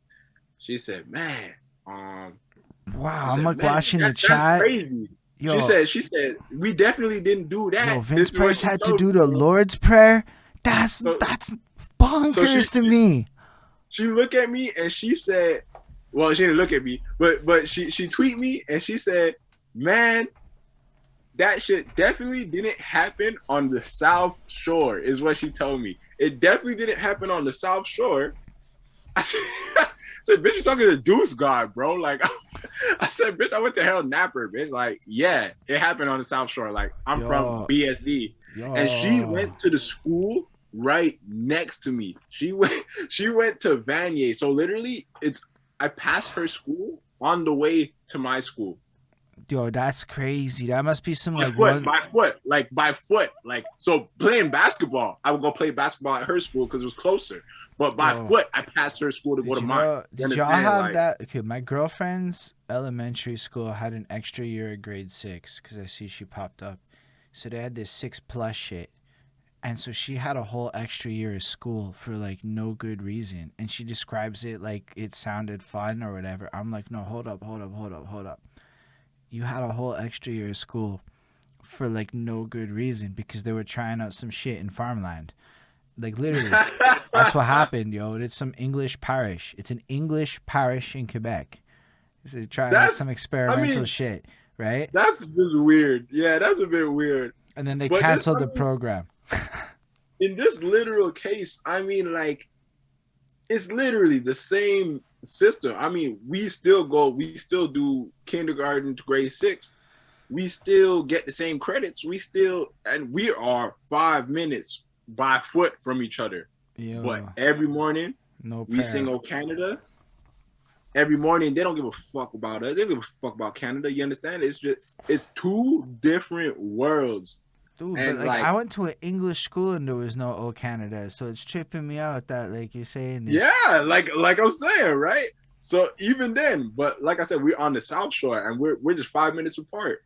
But it's literally two complete different just worlds. Like the worlds are completely just different. Like it's two different systems, two different worlds, two different everything. And it's for me personally, I love that. I think it's amazing. I think it's so cool that French people have like this whole other story of like, bro, like this is what it's like here. And I'm like, really? Like it's like this. And they're like, what? And I love it. I think it's dope because I don't know. I love being here and I rock with the French people. I love that you said that too. I'm not French, you know. I'm not French, but any French people who hold it down and respect me, I respect them with you know the. I fucks with it. Like for one thing, I speak French, so like not like fully fluent, but like well enough that like I can totally do that. Amazing, fluid, drunk. You're not really sure what language anyone's speaking. Conversations, those are fucking amazing. But like it's like I find like most people are really dope about it, right? Like most people I meet are like understanding, they appreciate my effort, this, that, the next thing. And honestly, it's like then you leave Montreal and it's like it's Quebec now. It's like real Quebec. And that's where it gets like, so now I'm like one time, like, cause Quebec is like, my opinion is if they would just like do some shit, like make French fun, like fun, like be like this the language of love around the world, fun. Like, if you go to the States, girls will like you more, fun. Like just play it right. This base reptilian brain shit. It will have a different branding. But instead, I went to St. Jerome one time and I'm in a McDonald's and I swear these guys were like it was, I never felt so scared because I'm not like, I'm not of that life. So all of a sudden I'm in this St. Jerome and it's like these guys are like, yo, why are you speaking English? And I'm like, oh, say word. That's like a real thing that's happening right here in this McDonald's for me. And I'm like, that's St. Jerome. People in Montreal, like I've met people who are Quebecois, who live out in the boonies, and then they would move to Montreal. So they're island motherfuckers for like maybe like 15 years. You understand? Like they some real island motherfuckers. They're really on the island of Montreal, but they came from far out, so they really Quebec. You know what I'm saying? But they just live on the island, and like they'll talk to me like, bro, like in fears of like losing French, like, you know, like French is going for, like we're losing our language, but it's only because they're on the island. You understand? Let me tell you what, like, bro, where we from on the south side, you can't go into a bar and like there's like you can count it on like one hand with all the bars we have on the south side. You count it on one hand the amount of bars that you can go in and say, hey, let me get a beer. Hey, let me get a bud. Let me get a cause. You can't do that, bro. You have to order in French. You understand? Yo, we the folk will say hand. The folk will hit you with a hand. Yo, I hate the hand. I know that. Oh my gosh, that's spot on. You understand? If you order a drink in English, and it could be the same shit. What is Budweiser in French? Budweiser is Budweiser in French, bro.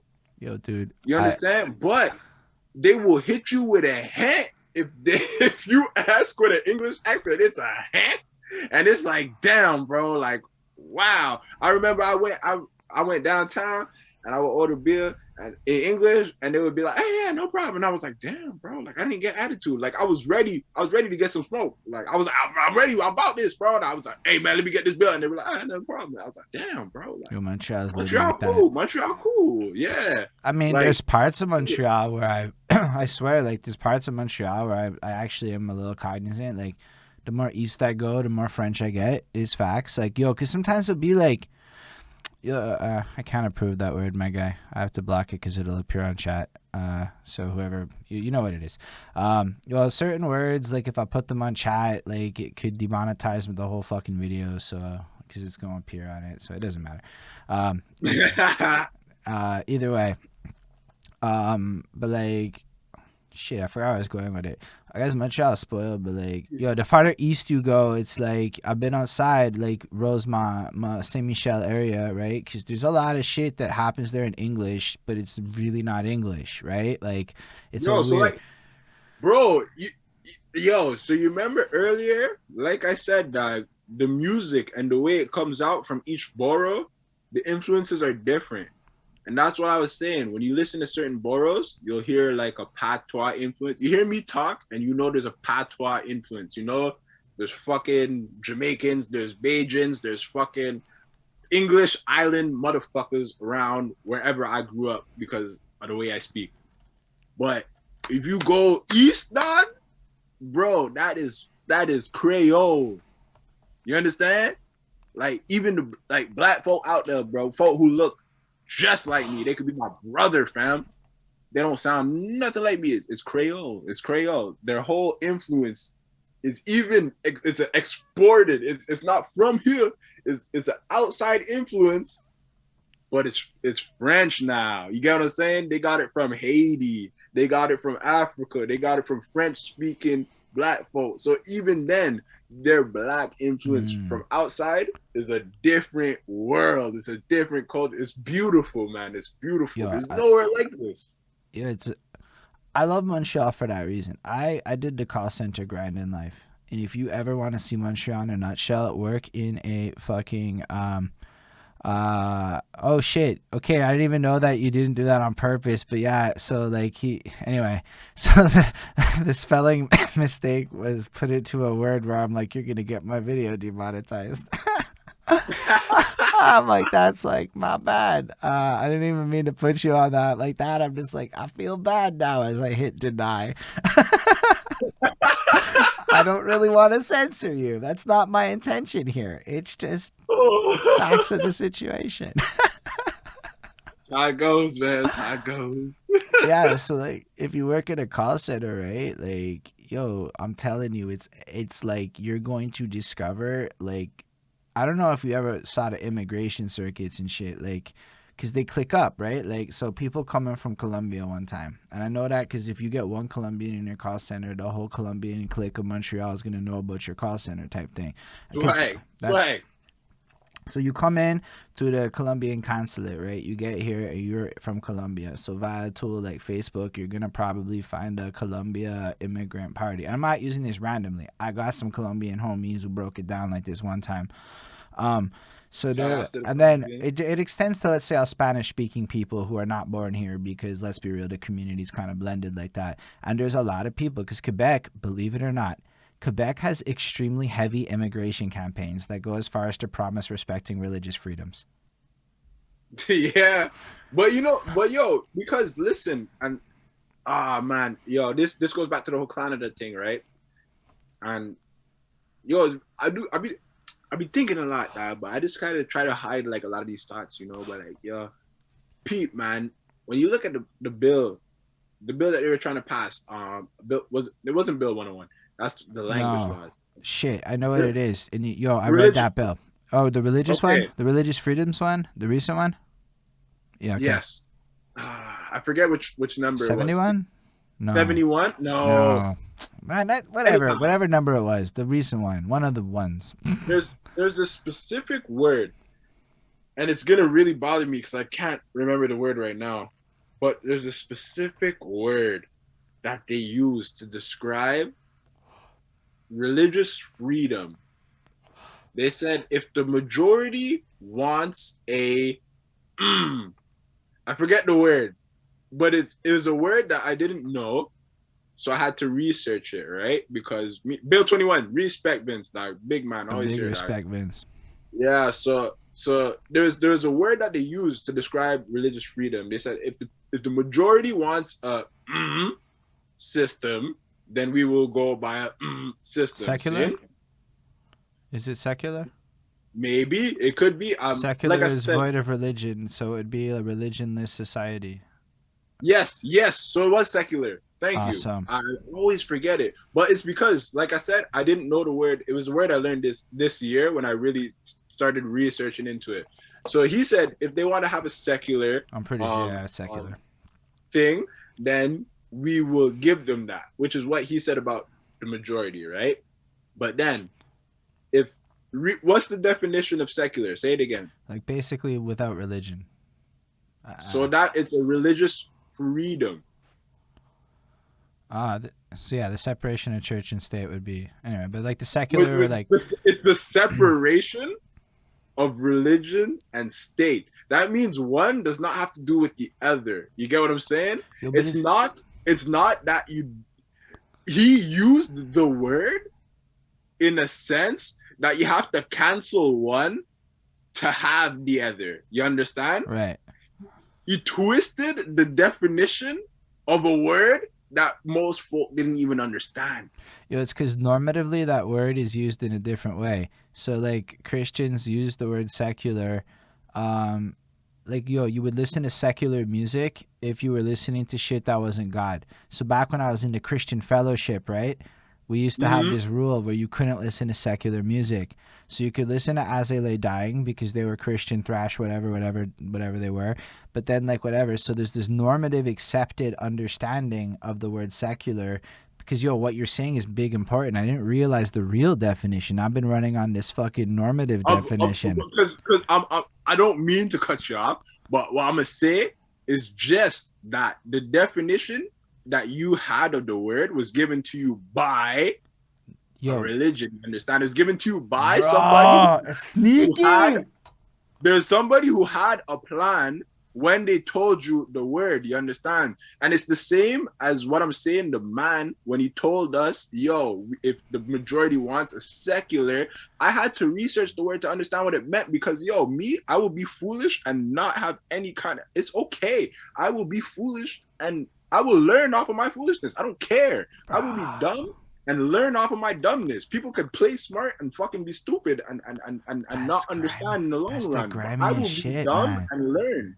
So I played dumb, I learned it, and I realized that it's a lie what he's telling you. He's telling you, You can't come in here with turban. You can't come in here with cross. You can't come in here with nuns and sisters. You can't come in here with, yo, but it's the lie. The word means that you could come here with that and we don't care because it has nothing to do with the state. The state is the state and the religion is religion. But so then you get to the other twisted, side of it, yeah. right? Because yo, my homie's like, yo, I work in a software company, and I can't go real deep, but I'll top level this.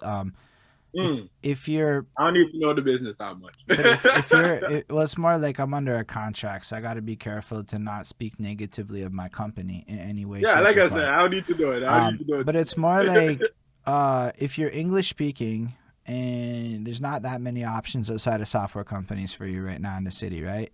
So I ended up meeting a lot of people who came on through here, right? And so you come in and they're telling me like, bro, you don't get it. There's like ads and shit and green rolling houses of suburban paradise and shit. And I'm like, yo, for real, for real? And so I looked this shit up and I'm like, as they're debating this shit on Facebook, I'm like, yo, but look what Quebec is like telling Romania and shit. Like, yo, like that's really, nobody cared, right? Like that's how it goes on Facebook. But like, I was like bamboozled, right? I didn't realize like how are you gonna like literally go and tell people to come to your country on some like we Canada shit? Come to Quebec though, because yo, the provinces is mad competition. Ontario's got an these guys will like, yo, Quebec and Ontario will both put like paid ads on Facebook and fucking Romania or whatever to target people they think are gonna immigrate type shit. Like, yeah, I guarantee you guys, it's money, it's clients. Yeah, I know. it's like, and then like, yo, then they get here and it's like bait switch, and Yeah, like, of course, because then you get here and you realize it's we still have a Babylon system. Nowhere is perfect, dog. It's just how it goes. Honestly, it really, there's no perfect place in the world. All we can say is for here is cheap. You know what I'm saying? You can live for real. You can live. The amount of like anybody who really complains, like in all honesty, anybody who really like complains about living here, usually was born here. And anybody who is like living here is a cakewalk, like I get money, like it's so easy, comes from somewhere else and they hustle, dog. Like they have a disgusting hustle. Like it's just beautiful, man. I don't know. But I seen that, yo. I seen that though in real life. Cause like, man, yo, like, and there's whole like sub communities, like the Colombians, like I was saying there, they come in, they have hostels that they all chill at. So then they like, but then they end up basically creating like the Latin community, like of like, you know, Montreal, and then like you get like this whole group of Indians come through, and I don't mean it like I'm saying like straight up. I'm talking to cats straight up from Mumbai, and we're like learning about how yo, Mumbai is clean. When I say clean, they're like, yo, Montreal's disgusting. NDG is disgusting, everyone, right now. Go look at the trash in our city and feel shame for how gross we are as a people right now. It's disgusting in our city. Yeah, no. I met some folk who just came down, but they came down from India to Toronto and Toronto to Montreal and stuff. And yeah, I mean, it's definitely a big thing. It's a huge thing. And we even have, back to the whole Canada aspect, we even have them laws in place that make it easier for you to migrate here if you speak a main certain language, right? So if you come from a French-speaking country, whether it be an African country or if you come from France or if you come from anywhere that speak French, like we will make that shit easier for y'all to come here. Like it's just a fact. Like it's certain things on the test. Like my homies from France always be telling me like, yeah, like on like this weird test thing they have to do or some I don't know. There's some point system that they have to do, and I don't know, it's weird, man. But I'm like, that's cool, bro. Like I like the French, so hey, keep it up, bro. Yo, I like French. Yo, French is a blessed language. Like on the other hand, like knowing how confusing as hell, but I love it. It's so like, confusing. You really don't need to speak it like super proper. You need to speak it functionally, right? Like you never have. The only thing that's difficult really is like knowing what is is masculine and feminine. Oh my god, it's terrible. I'm the worst. And at it. the other hard thing is numbers, bro. Like them shits is so hard. Yo, I have trouble with verb conjugations and like. Verb conjugations too. But I mean numbers, bro. Like you literally have to do math to like think. Yo, Like that's fair. Like mille, 87, neuf, 97. yeah, 1900. Oh shit, you're right, eh? I didn't even think that far. And they're like mille is 1,000, neuf is 9. So mille, neuf, cent is 100. 1900, quatre is 4. 80, 20, that's 20. 80, 10 is 10. And then set is 7. So that's all these numbers to say one number. You know what I'm saying? Bro. It's difficult. It's difficult. That's just to say. That's just the to say, facts. it's all that math that you have to do. And it's like Roman numerals. Okay, so then, 4 20s equals 80. Okay, so that means you got what's that? 80, bro. Just an 80, bro. But there is no 80 in front. Yo, I mean, like, I learned it. I remember, like, being young and being so proud when I could count to 100. And I felt, like, proud. But you get to, like, 97, and you're like, the fuck is 97 mean? Like, that's a weird number. Like, when you think about it. It's like, you're like, what? Because Spanish is, like, 90, right? Like, Spanish has a 90s. 90 or whatever. Italian has one. Everybody has one, but like French just is like I don't know, but it's beautiful. We still have. I think guy. In Africa they do it. A next one. It's called nunnies or nines or something. I don't know what it is. I only learned it one time, and it's like it'll be like, when does it start? It starts at 60. Yeah, so 70. So instead of like 70, it would be like, and they just add like a nene in there instead of like saying like 90, da da da. It's like nene instead of this da da. Is it it's just like a random noise.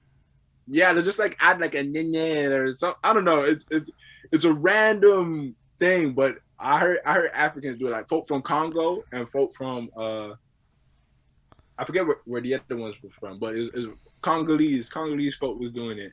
Nuns, nenes, something like that. But it's cool. It's an actual word that they made to have like an 80, to have a 90, and to have a 70 and things like that. It's just a random sound they added. I'm glad. Yo, but yeah, I was like. Yes, thank you, Nanant. Yo, yeah, comment gang, bro. Yo, you see, Ismail's the best, man. I'm big ups to Africa every time, dog. I don't know. I'm not from there, but like I could tell you, like, I went to Pakistan with my dudes at work to do some shits, right? So we're in Pakistan setting up this call center type thing, and all of a sudden we realized nobody speaks French. Big ups to Pakistan. Yo, Pakistan is it's like Cali, in the sense of the palm trees and everything you'd picture in a Cali thing, except that it's gross. And I mean it in like no disrespect, but like you smell like the sewage, and like it's like, yo, okay, like I don't mean no disrespect. I had the best time of my life, honestly. But like I burned my hand. Oh my god. Yo, I'm so sorry. It probably is Belgium dialect, and that's why they had it in that exact spot that I said too. Because that's where that guy Leopold, went, bro. The dude the second who fucking did the 12 million fucking people. Thank you, bro. Leopold the second. Leopold the second. That's the one. Leopold. That's what it is. So it is Belgium. So you're right, dog. You're right. Big ups to the comment gang, dog. Ismail is the best. That's what I'm saying. Knowledge, man, knowledge. But yeah, go on with the Pakistan. Yo, so like I burned my hand one time on some spilled coffee or some shit because they use microwave for coffee, and I'm like, fair enough, I would do it too. But then I end up putting cream on my hand, dude, and so we go into rickshaw and we like cruising around. I didn't touch nothing, man. I didn't touch anything, and my hand was black. Woo! Yo, I got smoker's lung like you wouldn't believe. So it's like, yo, it was beautiful. But like on the reels, I was like, I don't know that I could like stay there. Because it isn't like weed smoke. It's like hard natives fucking smoke. And even though I was I'll be real, I was smoking Bensons because they were $1.30 a pack, and if you can get Bensons at like $1.30 a pack, yo, bro, you ballin', okay? You ballin'. Yeah, you said.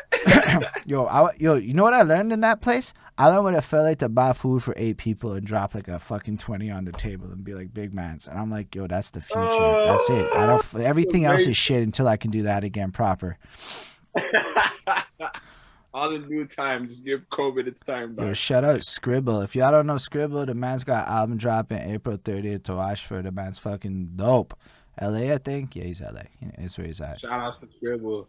Yo, man, you're fucking smart, DeusGod. I get it, man. I get why people fucks with you. Like Vince Price was like, he's a really good person too. And now I see it, man. It's different. Like you got energy that's different. Yeah, well, we kind of like, and that was the thing too. With, like, so we've, like I said, it's not like I've been doing this forever. It's only been like rapping wise, which was the time that I was on was from the time I was rapping. And that's been only about like 3, 4 years, 4 years, 4 years, 4 or 5 years, 4 years. And even with that, like I've done bare interviews and bare like write-ups and shit. But like when people talk about like, yeah, like what Canada is, what it really represents, like to be honest, before last year, people weren't ready for like the full understanding and the full explanation. And like with like all the politics and stuff that you have to deal with, like on these radio shows, like you go on the radio station and you're talking to certain people, and you know these people have sponsors and people listening, and like, you know, they represent certain schools and certain things that like you can't really get the full, you know what I mean? Like, because it's not a bash, but it's like, yo, hello, we're here. Feels you. Yo, you just convinced me I don't want to go down the path of radio. Yeah, no, because the thing is, it's like, and big ups to the people who are running the radio. Like I love the radio people. Like I said, my mom's was radio, and that's why I am music. But like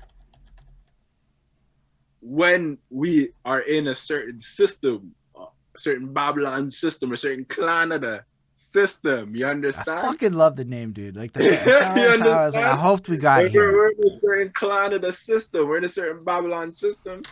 It makes things difficult. So you can't really, I couldn't really go on and be like, yo, this is why Canada is Canada. This is what we're about. This is this and this is that.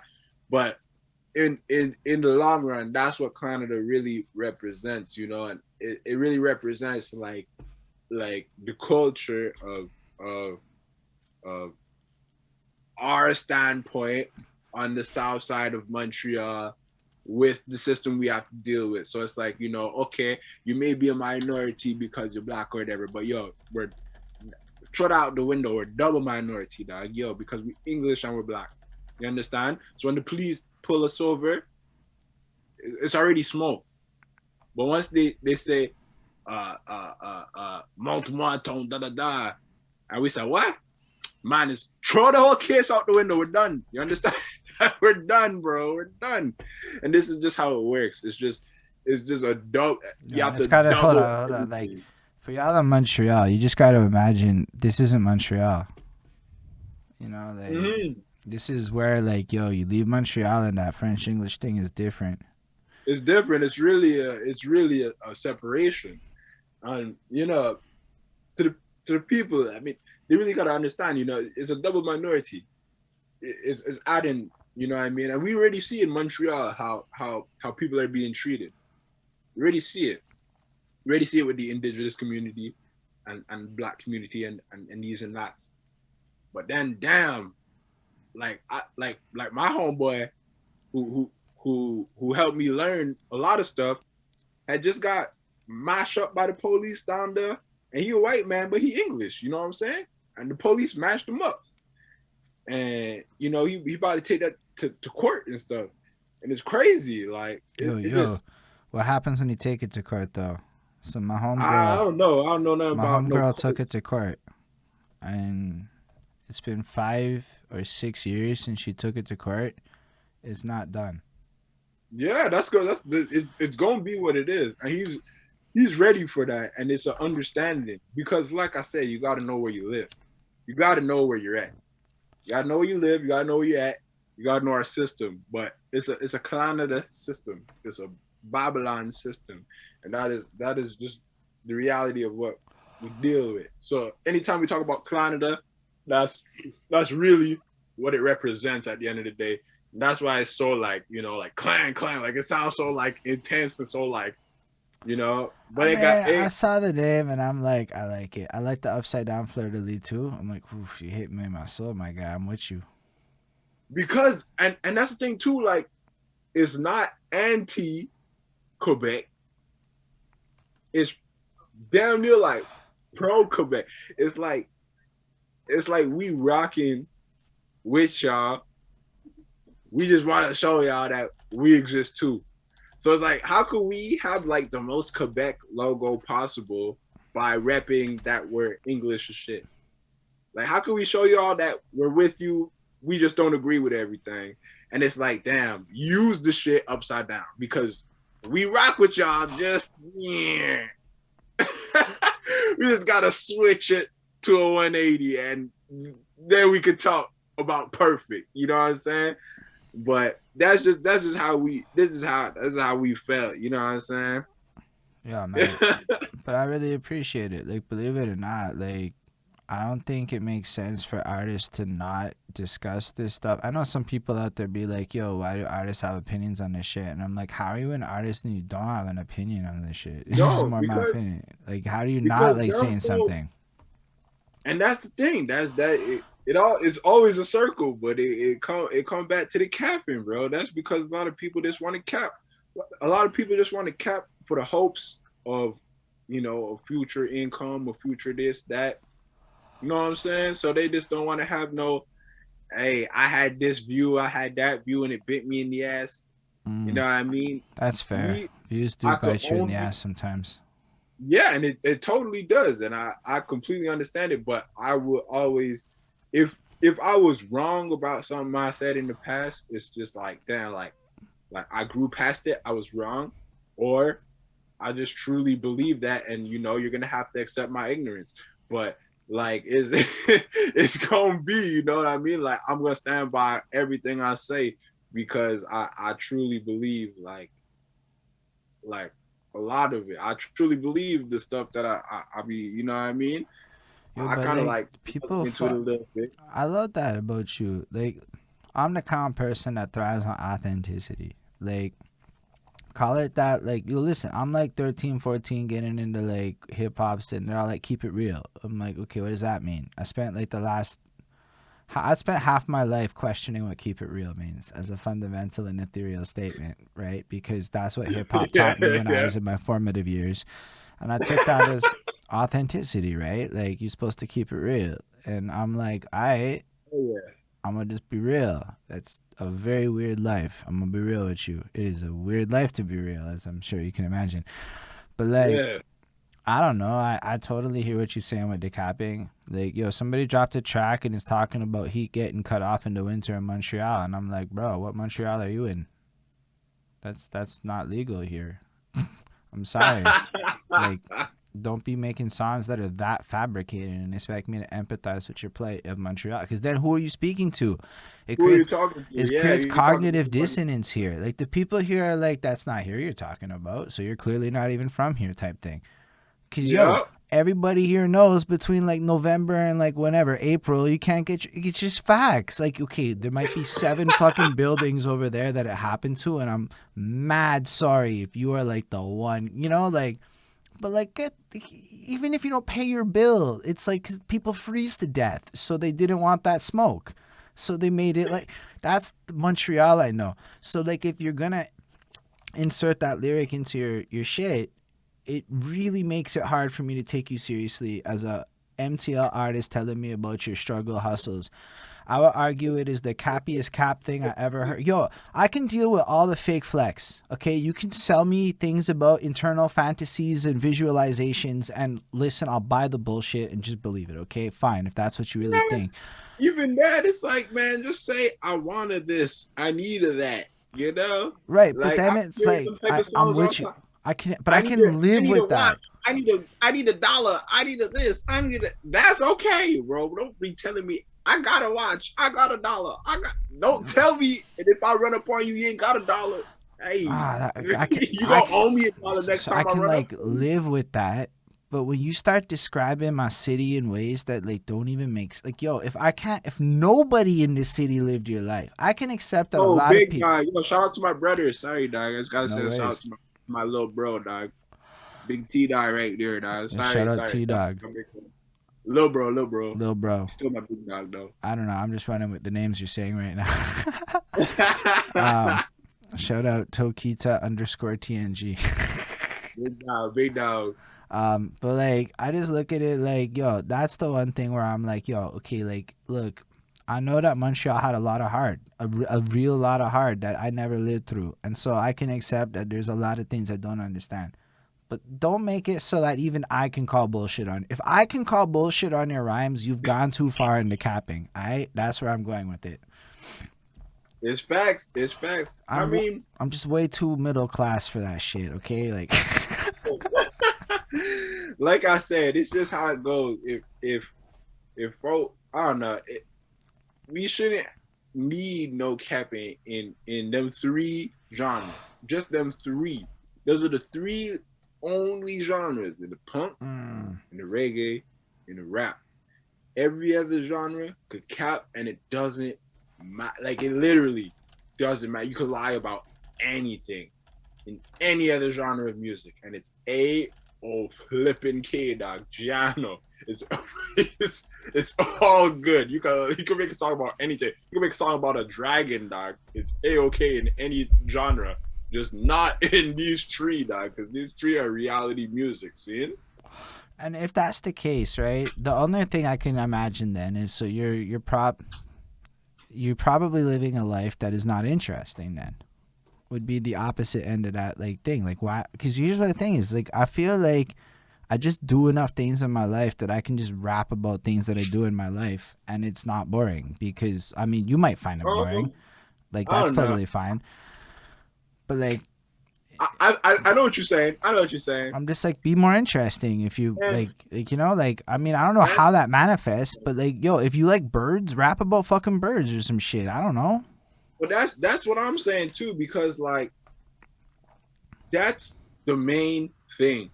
If these folk wasn't capping, they wouldn't even be making no music. You understand? They wouldn't have nothing to talk about. Now, when you got somebody like me who live regular, I live regular.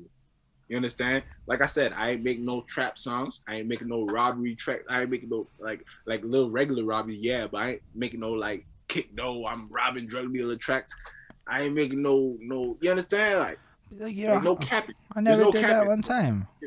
If I could make these kind of tracks and not cap about that stuff, and it still sound banging, and people still rock with it, and people still know like I'm one of the hardest where I'm from, then like in real life, like when they run up on me, like I'm still gonna be the hardest in real life. You know what I'm saying? Like if that's the facts, then why do folk need to be capping to make they shit look interesting? Well, I'm just living the same as a regular motherfucker. You know what I'm saying? That's the other part of it, bro. It's okay, a lack of so talent, bro. this like, is bro, there's the other side of this. good. There's this other side of this too, man. There's this false bravado and machismo. Like you're just comfortable being you. Alright? That radiates off of you. I learned how to I could make it sound good too. Like I could make being me sound dope. Some people couldn't take my shit and make it sound dope. I could make it sound dope because like it is dope. And we represent like a whole dopeness. Like there's not like listen, like we be sipping this with Joker. Like we be sipping like we represent we do things that people don't do. And it represents like a little clique of people who do that. So it's all about like, okay, let's get everybody on the same page and really represent our culture, right? Like we don't want folk to be like I don't know, just forcing a culture that ain't theirs. Like a lot of people be like trying to pretend that they're from Chicago, trying to pretend that they're from Toronto, trying to pretend that they're from, bro. Like we literally just taking our little South Side style and talking about what we do here. and people are just like, wow, amazed by what we do here. Like y'all drink that. It's bigger than that too, right? Like it's this when you do the capping thing, you create this cognitive dissonance, right? Like, so where I'm going with that is more like, at the end of the day, like, well, you came back to Montreal. Why is Montreal gonna care about the city or the scene or the things that we're doing if we don't do anything that sounds like or looks like or feels like Montreal, right? Like, yo, I could write a song about a call center and I guarantee you that's gonna slap heavy with people. And I realize that now. I'm like, yo, call center shit's gonna slap heavy. All of it. Why? Because, shit, who didn't work in a warehouse song? Motherfuckers. Warehouse gang, bro. But like, yo, that's some shit where it's like, yo, that will resonate with the humans that live in my city that actually go and do the employment thing. And you know what my life is? I'm a fucking guy who goes to work 9 to 5 and then I make this shit on the side. That's the fantasy, is I do all this other shit. Yeah. But the other part of my life, bro, I'm just like a regular dude that goes to work and like kisses my boss's ass and shit. I like my boss, he's a good one. But like, you know, it's like this, I'm just there. No, for real, my boss is great. He gives me like politics lessons. Big ups to the company, man. No, this one was more like, no, I like my direct boss. Like, he's really good people. Anyway, the system is what the system does. But like it is what it. Anyway, I would love to not go to work every day like that, but like I also don't know that I could live my life. It keeps you grounded, man, and it keeps you in. The thing is, it keeps you in reality. It keeps you around real people. Like, yeah, you understand, and it keeps you around experience too, like real life experience. Like some motherfuckers I know who don't really be like working, like not even like trap folk, like folks who just be like just doing some other like just not working type shit. Like, they lack life experience, bro. Like, they ain't never been through some like regular real shit. Like I got like anti-KKK tattoos on my body. Like, I go to the beach and like some white man gonna have to see this fucking KKK tattoo. You understand? Like, that's a blessed song, by the way. Can we just throw that out there? Respect, but this is because of the stuff I've been through. Working and this and that and da da da do do. You get what I'm saying? So here's like another thing. You know what I'm saying? So people like to cap like, oh, I didn't have to do this and I have to do that. But it's like, you didn't live through nothing, you know? So you don't y'all also never, like, you want another thing that a lot of people don't always see is what it's like to be in a room full of really rich white guys and not see a person of color or a woman in that room and hear that conversation. Not everybody really actually gets that experience. You get that experience, and then you hear the plight of other people, and you're like, no, man, I've seen some shit now, and I can't go back in time and unsee the shit that I seen. But no, you can't. So one time, I'm talking about like, because like I speak kind of like this at work sometimes, right? And so people kind of like act like I'm black or some shit. I don't know how else to put it. It gets fucking weird. Like, they act like I'm some like not white person with it. It's literally, I've been called the token black guy. I'm like, at first I was like, whatever, that's kind of cool, I'm a rapper. And then I fucking thought about that shit years later. You're like, what does that mean? But then one time I'm talking about what's wrong with me being white though? Yo, like, oh, hold up. Is that the thought you had? Like well, it's more like, yo, it's like, why is it that I speak like this and this is black? What does that mean for black people that don't necessarily come from an environment where they can code switch real easy, right? Yeah. And I'm like, yo, I'm thinking about this, and I've had a conversation where it's like, yo, your slang is not professional enough for the pay grade you're trying to enter, my guy. I'm like, that's a real thing. Like, oh my God. Bro. And that means that, like, if you're coming from a situation where maybe let me tell you what's a real thing, dog. You're born with a certain name. That CV getting thrown out. Facts. That CV getting dumpy as soon as it's that. We don't even need to hear the slang. We don't even need to hear your chat. We don't even need to nothing, dog. I see your name, and it's Yan, dog. You're Yan, bro. I need to hear your chat. Big facts. Yo, it's a blessing anyway, to even be able to get the foot in the door and say, yo, yeah, I sound a certain way, but look, I seen things I can't let me show comment you, on. let me show you, you should Let me keep just me say type of thing. I can't go I can co-sign that that's real from the other side of the fence. Real. Yeah, it's definitely real. I mean, I've I've been on seen. the other side of the fence having some conversations where I'm like, am I really like having this conversation in real life? Yeah, people are like, I can't even say this name. No, but it's more like, Man, you're like, bro, like, what if anyway, that's the dopest like, worker we ever had? But but they don't it's know just it not. because it's like, yo, here's what happens. You end up being like, yo, but our clientele is American. So if they sound a certain way, and here's what happens. Americans are like that, my guy. Like they are Yeah, fucking like that. When you do customer service with Americans, they're like, you're not in America. And that's like a real thing that people have to, like, they're better now because they've accepted that this is the reality of shits. But like, yo, so when there's you're, other places. so like, but when you're hiring in a situation like that, like, I'm not saying that I've done it. I can't, not my company, but like, I know for a fact that they language discriminate on that CV shit in call centers. Like they go, oh, that dude does not have a really white name. He gets called after the other name. And that's facts. And yo, just like the level of facts that is, my last name is Roy. Do you know how blessed I am? I have a French last name in Quebec. I am like in a nepotistic path to like more money just Yeah, because people assume that I can speak French. And this is like some shit that got exposed in the media, like something like 90 something % of all the people in high positions of power have last names in the language sphere of mine. And I'm like, whoa, that is what privilege probably fucking really is. Like, I don't need, it's like kind of CV level. I get hired faster on some shit. And I'm like, of course. And like that's what you know what I mean. And all these things is it has nothing. You can't ever look at it like is something that you have power over or that you have any participation over. nah. It's just part of the Babylon system that people like you and I and the comment section are born into, right? It's just a little system that we're born Nah. into, and we just have to deal with it.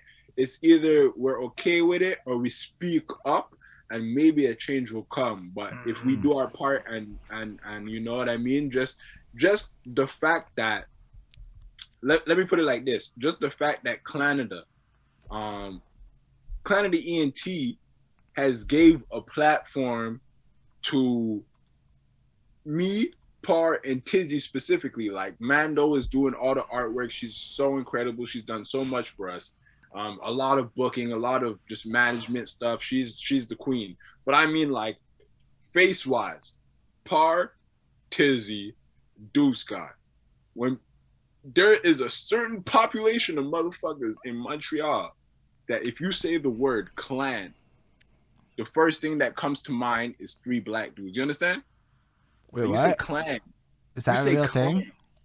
You say clan, and the first thing that comes to mind is me. Oh, okay. I see what you're saying. Okay. You get what I'm saying? It took a second. That's wicked stills. You get what I'm saying? You Bro. get what I'm saying? You see how it even had to crack into your head? Like, it's how it goes. Like, you say clan. Okay. You say clan, and it's going to be me, him, and him. It's going to be that's 3 facts. dudes who look like us, who is going to come into your head and be like, wow. You understand? So we took this kind of aspect of like anger and negativity and hate and this and that and turned it into like a togetherness. Like, nah, this is us. And this is, you going to remember that time that you was getting drunk at this club listening to us and turning up. You gonna remember the time we took some photos. You gonna remember the time that we chatted. You gonna remember the culture that we represent, and you gonna remember that whether you're Indian, whether you're Native, whether you're female, male, gay, straight, anything, dog, you're gonna remember that we were riding for you. You understand? We were riding for you the whole time, dog. And this is just what music does. Music brings the people together, dog. And this is all we want from Clan to ENT, dog, is just to bring the people together, dog, and really show dog, that we have a culture, an underground culture, and it's bigger than what's going on with the whole Babylon system. The Babylon system is mash up, dog. Who knows what it's all about? But we know what this music thing is about, and the music thing is about togetherness, dog. We could really rock with that. You understand? So it's all about just bringing that niceness to the line and kind of just teaching the people. You know what I mean? Using the music as a staff. You know, we are Moses, and the music as a staff. You know. But even like this, what we're doing right now to me is beautiful. Like this last bit highlighted the fucking show for me. Like this was the best part. Like yeah, facts. Because it always gets real, you know. But I mean, that's how it goes, man. I mean, you gotta, you know, the people are gonna know, and these kind of combos gotta happen eventually. It's just like I said, you know, where everything that was happening. I mean, now it's easy. It's an easier conversation to have because people kind of had the time to think about it and think about where they stand, and think about how they're gonna accept the positions of people. But coming up, we couldn't give the full explanation of like, okay, this is what Canada represent, this what, this and that, and da. We had to like half-ass our explanations at all times. Like even that's a half-assed explanation. Like there's a whole history behind like how we got the name and stuff. But it's just like, this is how it goes. Like it's a lot of politics down here and stuff, but it's a deep thing, dog. And I don't know, Canada's dope, dog. So big up to all the Canada people, and big ups to all DeusGod supporters at all times, dog. Nothing but respect and manners, dog, for real. Yo, I'm not even gonna lie.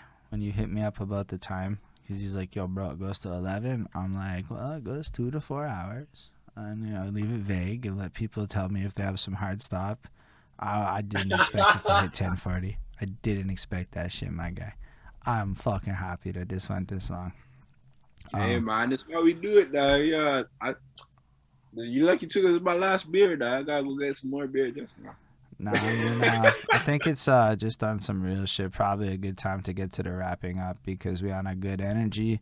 I don't know how much longer I have left in me before my like tired ass kicks in, and yo, I just wanna, I don't wanna like burn it. This is like beautiful. The energy's right. This is a good time to wrap it up, everybody. I know some of y'all are like, let's go. I'm like, yo, but you're not live performing right now, but I am. So I'm just trying to protect this moment, you know. Anyway, thank y'all for being here, everybody. But most importantly, thank you, DeusGod. For real, this is a blessing for me.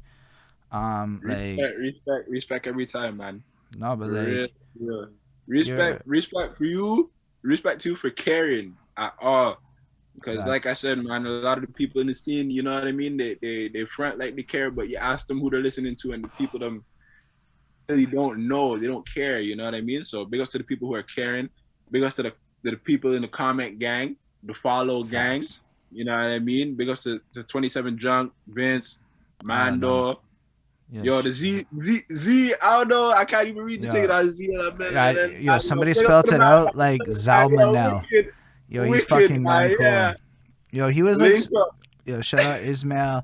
Shout out fucking everybody. Shout out Bonnie, because she's wonderful. She's the lady. Shout out Golden Jenny, representing Norway up in here. Okay, like Norway up in here. Oh, yo, we got to get Park Clerker over here.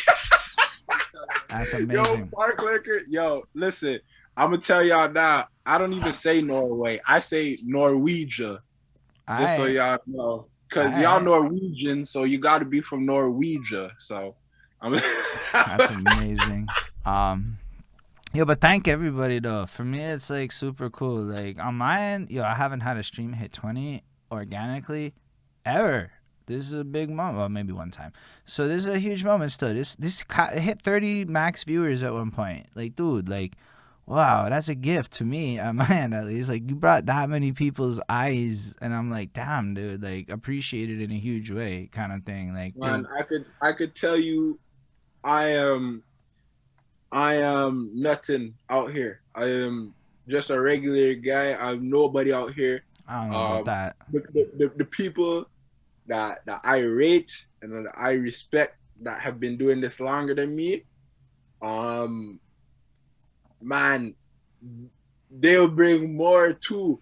It's not even about, to be fair. It's all about, yeah, but that's what I'm going to say too. It's not about what we're bringing. It's all about the the the the story behind it and the that's what it culture is. behind it, right? Like, So I mean, to me, it's the most important. Like, yo, this is like a selfish desire because I can't Google this.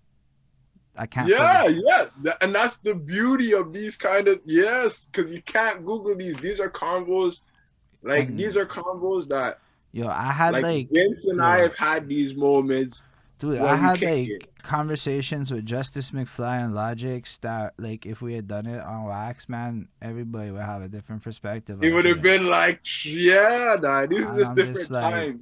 so now it's Yeah. like, yo, to be able to do it with people like this, it's just, I think people need everybody, but even the regular people, like that's in outside of the scene, they also need to know that D Shade open for Backstreet Boys. You know, like people just need to know this shit.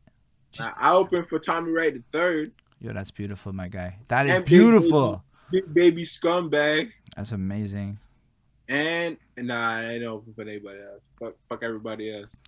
Nah, dude, it's still fucking cool. Tommy Wright the third's fucking cool. That's the dude that Hustle and Flow's made after. Like this fucking. You know that? He told me that. He told us that. Yo, he told us you that. I'm I didn't obsessed with the believe culture. it until he said it. He was like, but he said it in the park, remember? No, I know, yeah. When he said it in the park, I lost my shit. So Yo. what you're saying is not like an urban legend. It's not like kind of maybe like, and it's not like something he said on a podcast. Like he said it at the park, and he said that they actually tried him out as a role and thing. And yo. So shout out to Tommy Wright the third. Yo, that's the big dog, bro. John, Yo, from what I understand, the entire scene came from people jacking his sound. Yo, I went down a rabbit hole one time.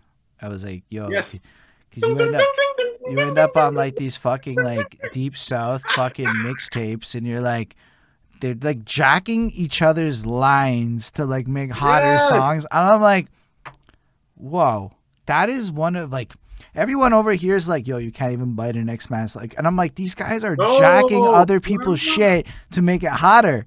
And I'm like, no, because what he would do is he would jack his own shit, or it was artists that were under him, or like people that were still in the same area, but it was always like the samples were always relevant. And it's like, even if you listen to like a lot of Canada ENT music, when we first started, we would sample ourselves a lot. So like, even if you listen to like some of my tracks that I have with Austin J, we sample myself. Like like American the Set, that's a DeusGod sample. Did the crib to go up the set. I know. Okay. I thought you were doing that. I sampled some old DeusGod. Like I took DeusGod and sampled it and put it on some new DeusGod. You know, so it's that's Tommy's and 3-6 Mafia. That's the Memphis formula. Oh that's the mathematical formula that we took and still use now. Yeah, we gotta lock up a part 2 one time and just like fucking keep talking for like trust hours. Trust me, yo, yeah, we'll get back into the history because I know I'll be all over the place. But man, it's this is beautiful. I'm gonna lock up in the history next time, man. And I'm gonna say it like straight up. This ranks in my favorite episodes. It's hard to pick them, but like if I'm at like 80 something. So it's in the top 10 of 80 something. That I can say definitively. And then, respect. Yes. I know. Anyway, I don't know. Maybe that counts for some. Maybe not. I don't know. My goal is to be at 200 by the end of the year. For real. Yeah. No, because yo, like, if we can like literally talk, and not all Montreal. There's a lot of not Montreal too. Because how can I be wearing the Montreal hat and putting it in other people's cities? You know what I'm saying? Like, it's got to be anyway. Oh like, man. But anyway, that's all. Whatever. Thank y'all for watching, for real. Y'all have been wonderful. Y'all are still here. Like, I'm tripping. That's like, this shit went it only hit as little as 18. So big numbers don't impress me as much as seeing like 18 people stick around for like 3.5 hours. I don't care what anyone says. That is the coolest shit in the fucking world. Okay. Yeah, man. International too. Yeah, man. Shout out to homies, man. I don't like, yo, it touches my heart every time. Homies in Norwegia. Like, it's so cool. So like, I just want to say, like, just all of you giving your time like that. Like, I mean, not to say in any other day it's different, but like, yo, for real, just y'all. So many of you have been commenting nonstop for like 3.5 hours. Like that is some serious levels of motherfucking love that I cannot describe. That like it's appreciated in every ethereal kind of way, right? Yo, thank DeusGod again. This is a fucking huge pleasure. Like, you're so cool. Yo, shout out for the subscription, Zamanel. Like, holy shit, that's the money version. Wow. That's not even with Prime. That's like actual money version. Holy shit, my guy. Wow. In my heart and soul. Like, wow. Anyway, like, thank you, DeusGod. Like, this chat inspired me, kind of thing. Like, it was nice. It was really good. Anytime, man. I'm just here for nice up the line and to tell people and to remind people that, you know, we just have our own culture, bro. Like down here, we definitely have our own, and it's okay to be proud of it, you know. So big ups to everybody in Montreal doing their thing. Big ups to everybody, whether you're French, English, blogging or rapping, DJing, producing. Big ups to everybody who's doing anything to represent any Montreal subculture. We'll all link up when it comes to the music scene. So big ups to everybody. And respect due every time. That respect and manners. That I can't say enough. That respect and manners for real. Yo, it goes a long way. But yo, special thanks to all y'all watching again. For those watching in the future, links for DeusGod is in the description. Make sure to do the likes and the follows and all that, and you know, subscribe to the channel on the YouTubes and the like. All, you know, the shit you're supposed to do. I'm gonna come on Twitch. I'm a DJ for y'all. Yeah, let's do it though. Honestly, I would fucks with that, man. You telling me I can go get plugs on shit? I can go anyway. Cause yo, what you do is you do that. Then I'll go make a little review piece on that classic gem from whatever, and you know we start building. I'm gonna do it for you, bro. I'm I want do that DJ shit, my guy. On Twitch just now for you, bro. Trust. I fucking love it. I got some exclusives. So love it. People, DXUSGXD. That's it. On the Twitch, bro. I'm a handle it on Twitch, bro. I got y'all, man. I got all kinds of. Yeah, I fucking look forward to it. But yo, special thanks though to the patrons: Ismail Gadamsi, Chris Potter, Jonathan Barnes, DJ Black, Hurricane, Sunday Williams, and Scribble. Dope, support what we do. If you wanna support what we do too, and you on Twitch and you have Amazon Prime, it's free to subscribe. I'm just saying it's free. And then in the future, patreon.com/behindthatsuit. I'm just saying if you want album reviews, they are literally for sale. I'm just kind of throwing it out there. I don't know what all those stars are, Zalmanel. I'm sorry, I don't know what they are. But yo, thank you everybody for watching. I think it's, is that the link to your shit? It might have been. Anyway, hold on. I'm going to do that proper. I'm going to go over here and find you on Twitch because I'm pretty sure I have you somewhere. So DEXGX, it's like that's it. It's DeusGod with X's, right? Yeah, DXUSGXD. Most likely, that's me everywhere. DXU, I spelled it. I found you. I followed you myself. That's that Raider Clan influence in me. Boom, I got the link. And now we're actually going to do the raid, though. And we're going to raid this dude, Honeycomb, who I'm fucking obsessed with because he does this beatboxing shit and it's fucking lit. And I don't care what anyone says. Y'all should go follow that dude. Sorry? You beatboxing? Yo, this dude does beatboxing on Twitch. It's fucking litty as fuck. So anyway, we're going to raid that, mans. Live long and prosper, everybody.